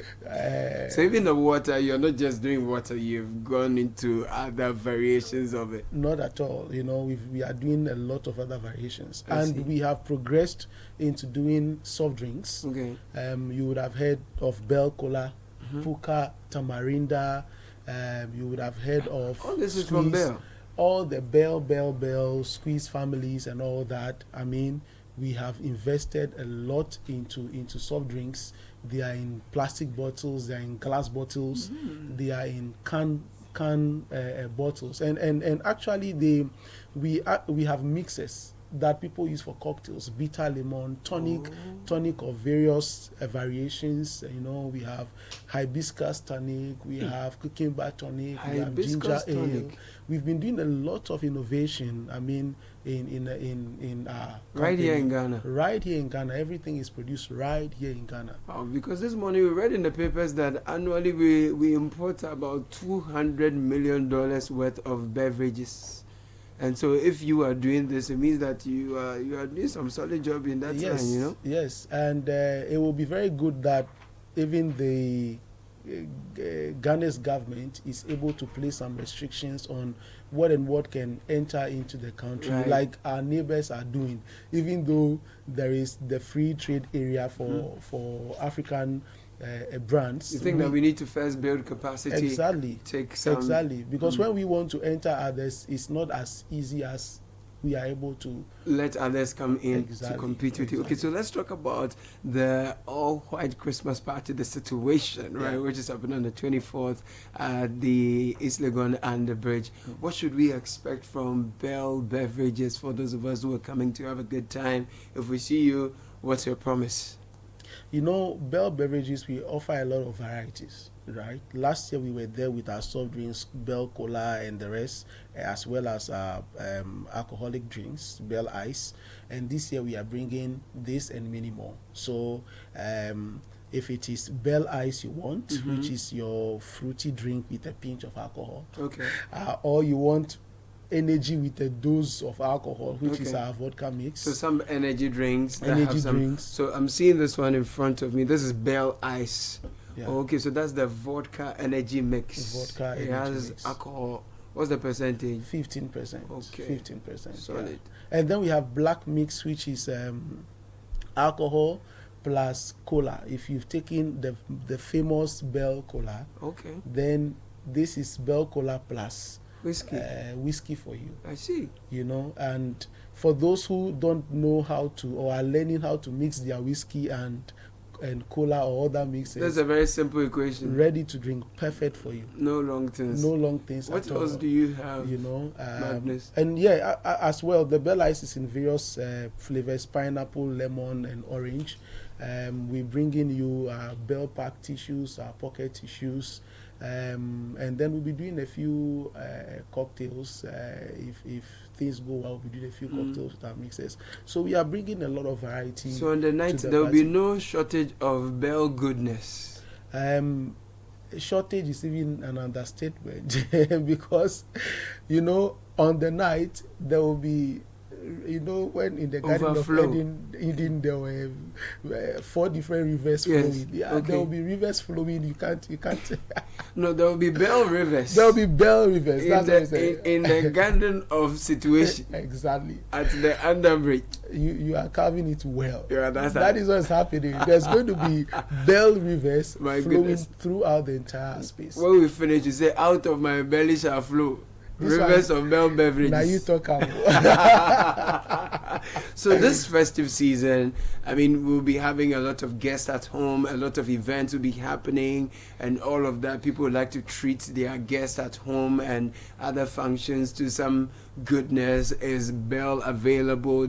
Can you meet the demand? Where can we find you?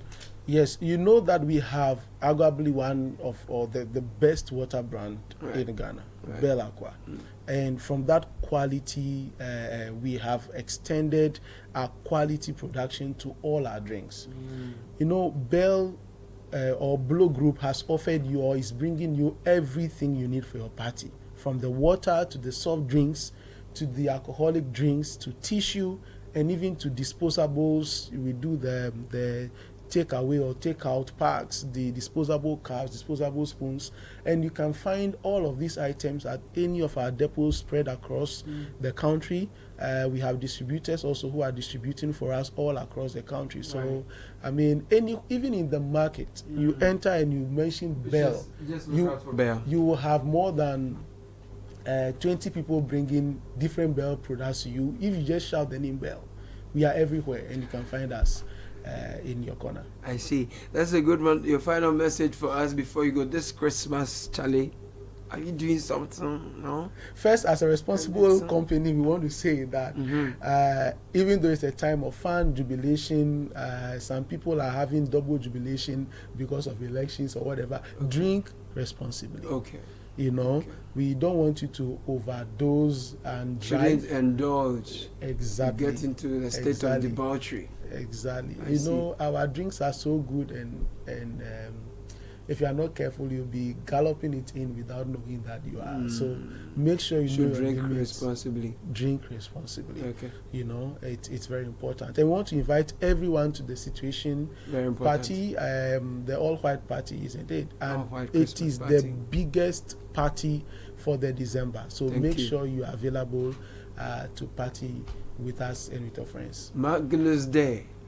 Kill him. From back in the day. I tell you. Oh man, you're Why doing are you good. running like this? What did you eat? Magnus, good to see you. Good to see you. Looking forward to seeing more of you on Situation Night. Yeah. So you are the marketing man at Bell Beverages. Yeah. Congratulations to you, and we wish you the best of luck this festive season and beyond. Thank you For your. So the things you have come with, what are you doing with them? Oh, they will not go. I've even brought more. Okay. I've even brought more. So Okay. just relax. I bet we take care of them. But don't take it this morning. I bet we take care of them. Make sure. You didn't bring my type. So you didn't bring my type. I'll leave it for your type will be there overflowing. It's part of one of the rivers flowing. Thank you. So Bell Ice will be at the Situation all-white party. There'll be too much to drink, so much to dance to. Bisa Kede will be there, Kachet will be there, Adani Best will be at his best. Just Bisa and Kede will dare you to good music and dances. OG music, my goodness. After all the Bell Ice goodness, all the Adani Best, we'll be lifted above all other gods. We will lift up the name. Chinchin Band will be there and strong. DJ Magel, not your regular DJ, he'll be there. Abeku Odum, the richest man, he'll be there as well. It's the official all-white Christmas party. You don't want to miss this one. Don't sit at home for someone to tell you. Don't wait and watch the videos and reels and be reeling green with jealousy and wishes. No, you gotta come. You cannot miss this one.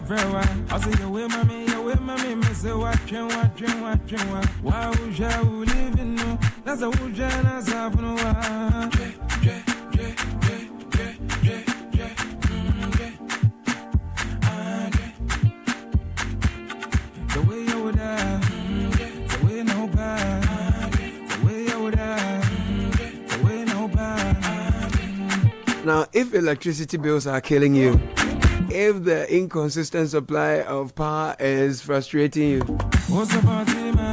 and you want to dance to Jay, you want to have your peace of mind and sleep in your Jay, oh come on, visit Deep Solar.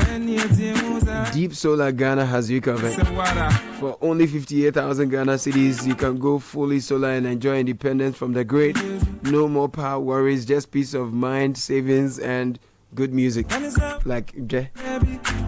So call this number 059-549-4113. Visit deepsolarghana.com to learn more. Remember, the number is 059-549-4113. Empower your home with Deep Solar Ghana, where energy independence begins.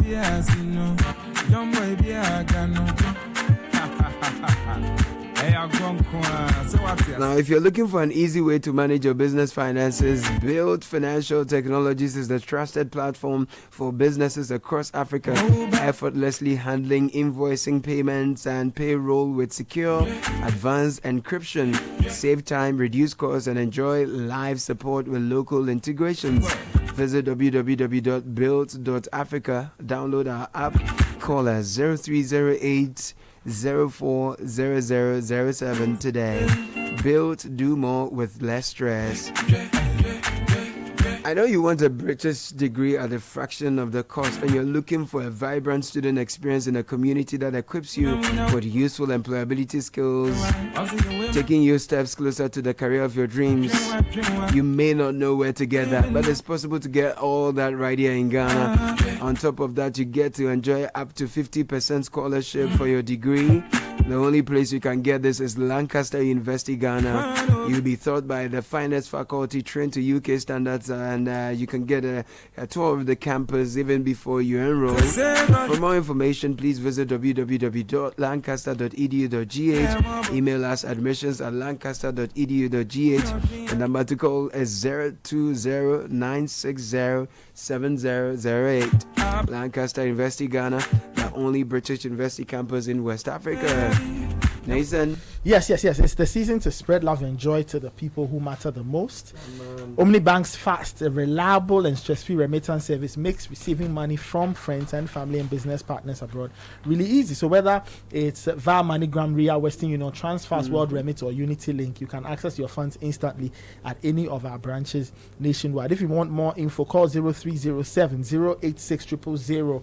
Omnibasic Bank at your service. And it's that time of the year again, and Melcom is bringing the magic of Christmas right to you. From amazing discounts to exciting gift items, Melcom is your one-stop shop for everything you need this festive season. They've got everything to make your season extra special. Make sure to spread the cheer and spread the news. Melcom is where Santa shops, and if you want to boost your viewing experience, then Showmax is your best bet. From great football to local series to kids shows and everything in between, Showmax.com has everything you need. Just follow the prompts, go to Showmax.com, set up your account, decide on a payment option, and then you are good to go. So go ahead, add a little more to your viewing experience. Showmax streaming for Ghana.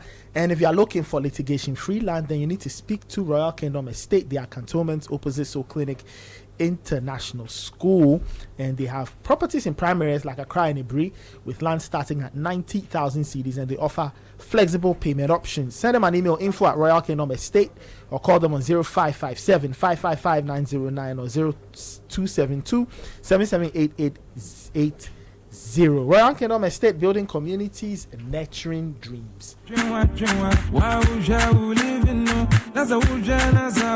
Thank you very much, Nathan. We'll take a very quick break. When we are back, we'll take you to Bernard's conversation with the campaign manager for John Mahama, Professor Joshua Alabi.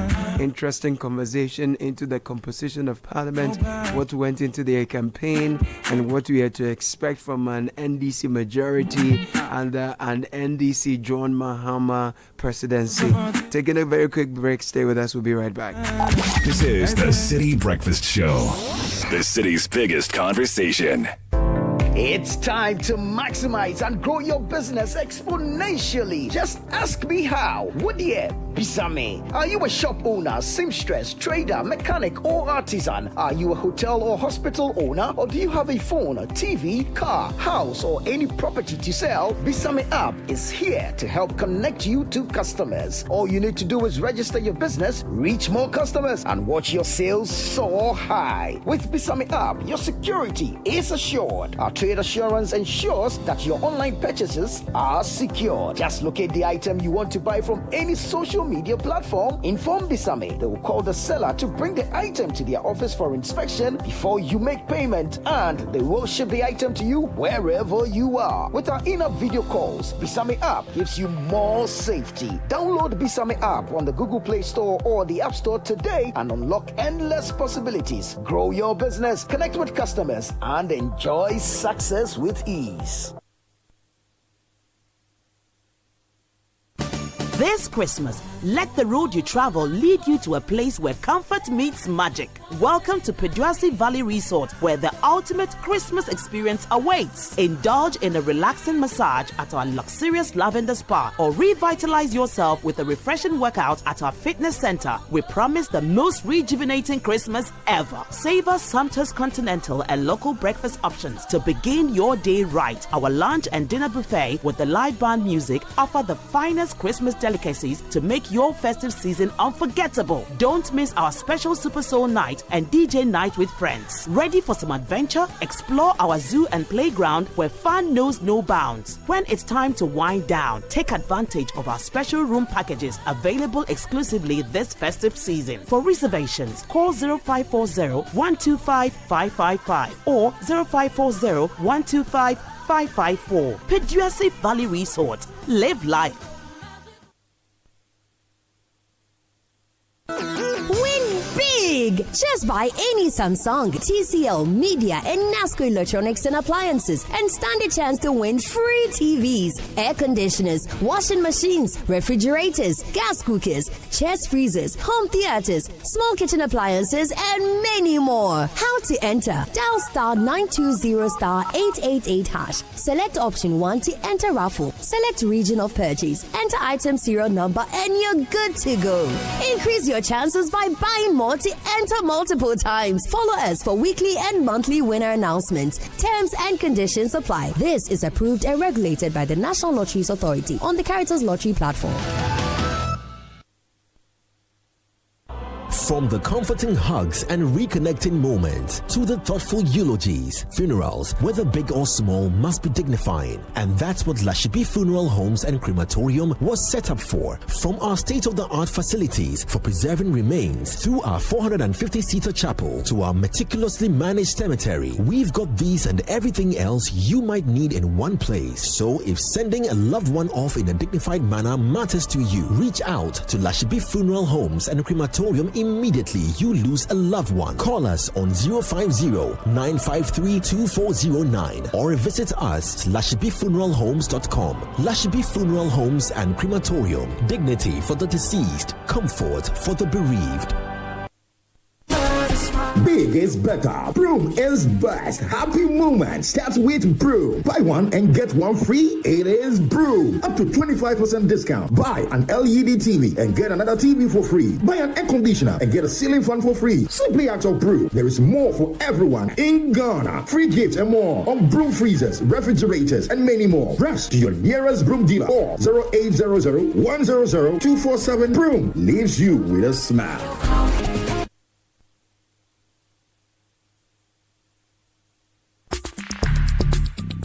Join the conversation on the Citi Breakfast Show on Facebook at facebook.com/Citi97.3, Twitter at twitter.com/Citi973, and Instagram at instagram.com/Citi973 with the hashtag CitiCBS.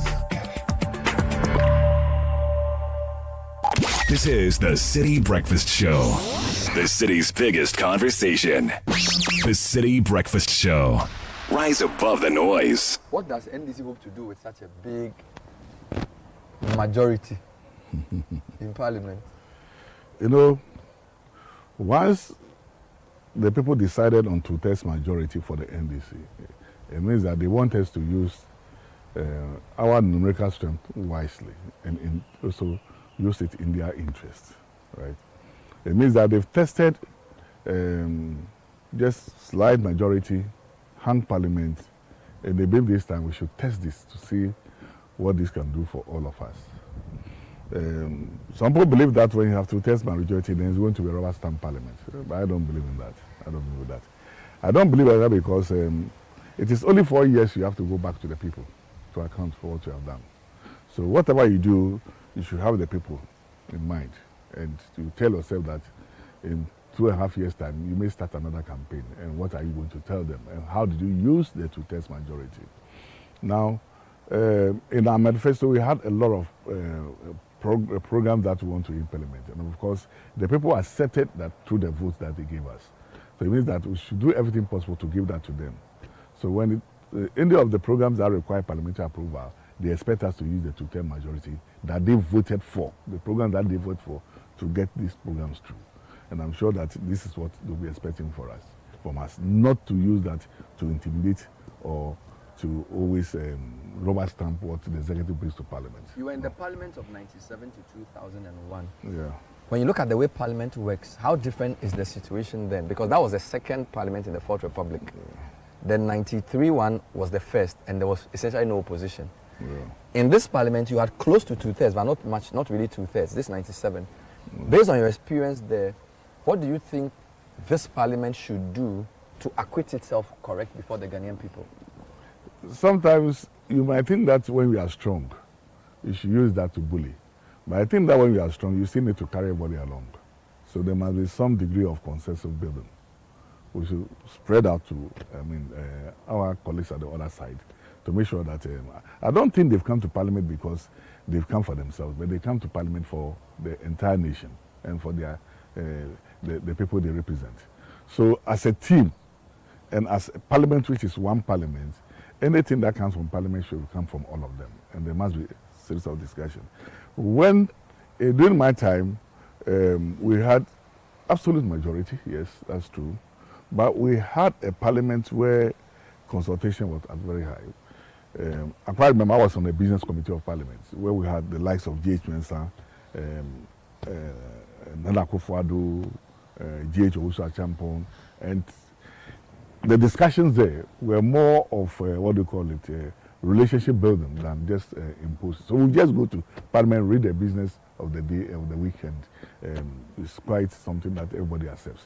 I want to see this parliament use this strength, right, to carry everybody along and make sure that this mandate that the people have given us, we should use it wisely, because in 4 years' time, we will go back to account. You've used the word consensus twice in the past 2 answers. Yeah.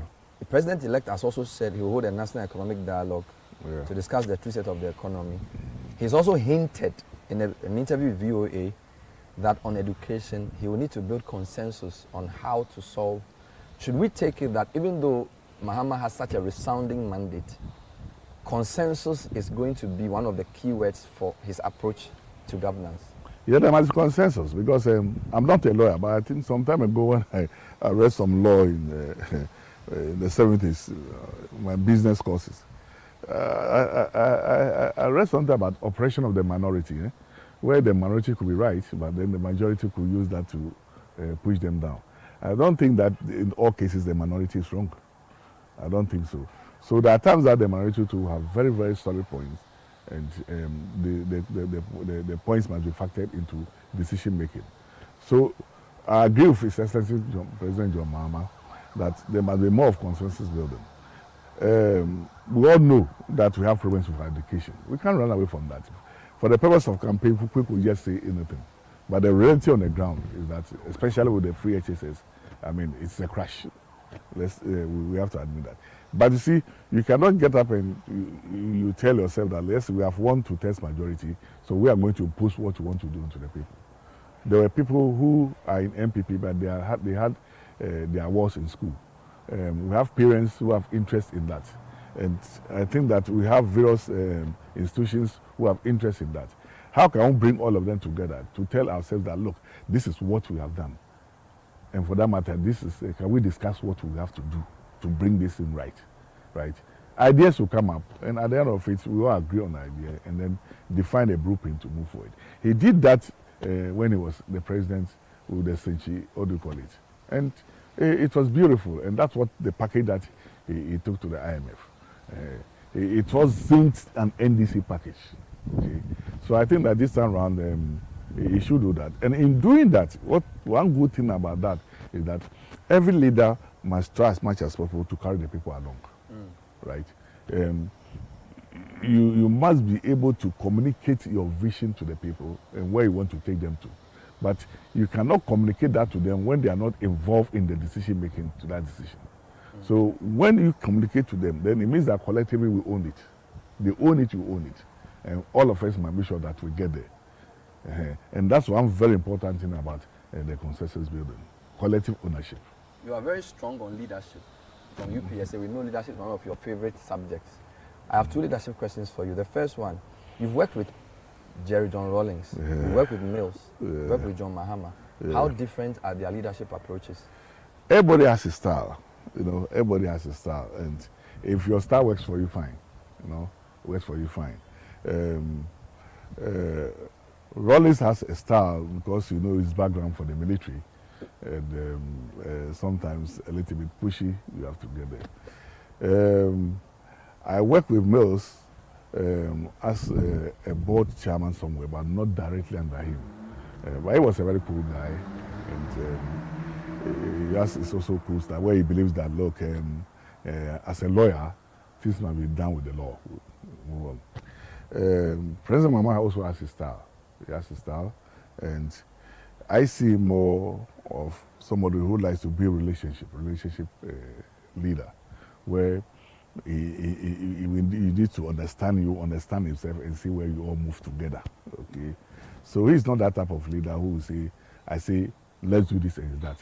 let's discuss and agree that this is what we have to do. And then he as a leader. So will Rollins is supervise more us. obey before complain. Soldier. And you work directly because you were a minister under Rollins. Yeah, I was a minister under Rollins, yes. I worked under You were his regional minister for 2 critical regions. Yes. He was very popular in the north. He used to dress like you. Batakali. Yeah. Yeah. Why did they like him so much? You see, before Rollins, it was almost impossible for anybody to agree that you can wire the national grid to the north. But Rollins did that. It was impossible. Nobody could believe that. Rollins did that. And almost every village and every hamlet got electricity. For the people in the north, that was a breakthrough for them. And because you know what light means, not only because you want to use light in the evening, but it's a source of power for work. And for that matter, people who can now increase productivity wherever they work, which requires energy. So that was key. Royce was very much interested in the eradication of brewery ulcer, which was also... So he had time for them. He was with them, he slept with them. Sometimes in the evening, if it was early, he comes down, he moves into the communities. That was his style, right? Rollins would go to the gutter and make sure that we clean the gutter. That was his style. Another leader will lead people to clean the gutter. He will not end up, but he will lead people to clean the gutter. That's his style. The bottom line is that are we all achieving something? Yes, let's move on. How different is Mahama 1 that we saw between 2012 and 2016 and the Mahama 2 we are about to see between 2024 and 2028? Mahama 1 did his best, we all know. We saw what he did. And unfortunately for us, in trying to go on to the second term to continue with what he wants to do, some promises from the MPP pushed him out of government. He didn't go to sit, but he sat behind and also continued as a politician. And not just a politician, but a frontline politician. So that gave him the opportunity also to do a thorough appraisal of himself, what he did. And then also do a thorough appraisal of what the Akufo-Addo government also have been doing. So in between that, he will see that he will be able to know the gaps between his and them. And he will also be able to know some of his own weaknesses when he was the president and what he thinks he can do better.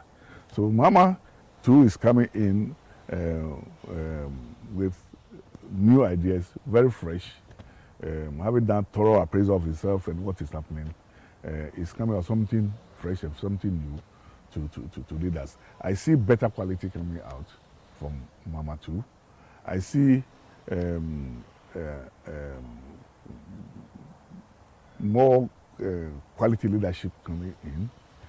Because for me, if you give me the opportunity to go back to UPSA, I think that I will do better than I did. So having a second bite at the cherry is critical for you? Yeah. It's critical for us because it's the first time that we have a leader in Ghana who is going to come back. And we also see what that will do for us as against 8 straight. I have a personal principle in life when it comes to teaching in a university, for example. Okay, when I hear that somebody has done his first degree, it didn't work, straight to second degree, it didn't work, and straight to master's, PhD, straight to PhD.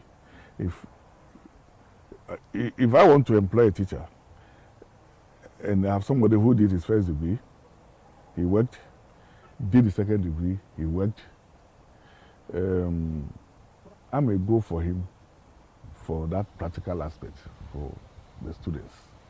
And then later on, I'll advise him that now go and do your PhD and come back. That is me. I could be wrong, but that's how I see it. He's been given a second opportunity, a break.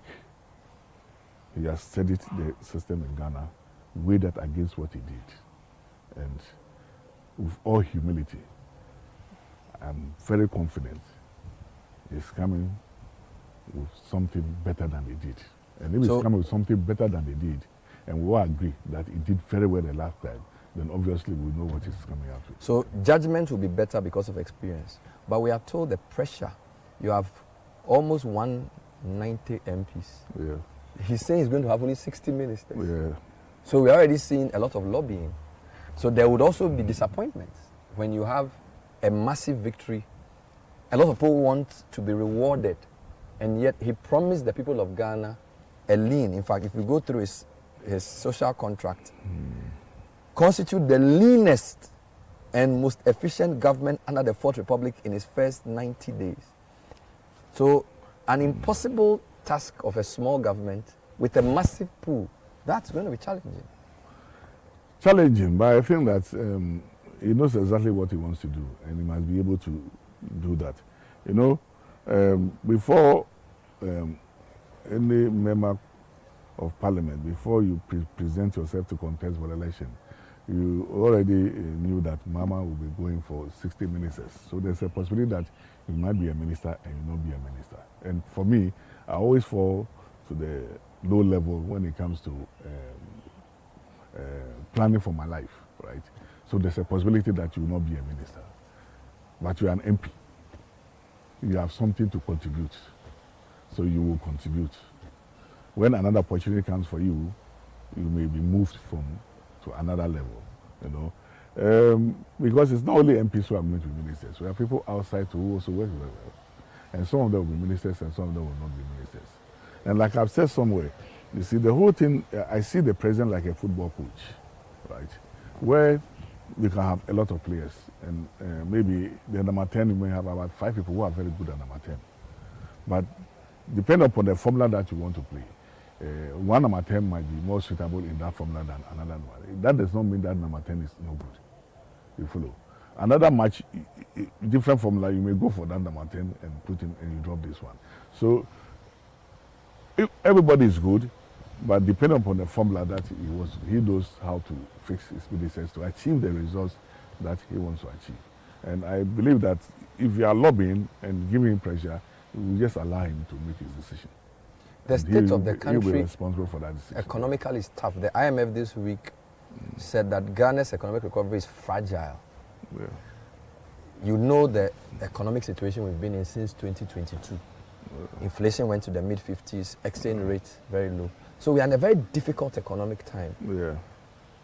Can the NDC turn it around in 4 years? Because that's really the time he has. You see, everybody is saying that Ghana will need about 10, 15 years to recover. That's what people are saying.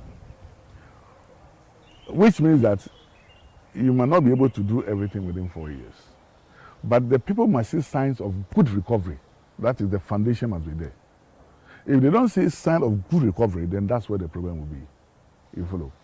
This time. I'll give you a typical example. When I was Vice Chancellor of APSA, and I asked the students to pay some fees. They resisted it, but I was able to push it through for them to pay because government was not bringing the money, and we need to enhance our own campus and our own, way of learning there. Right, so that was Professor Joshua Alabi.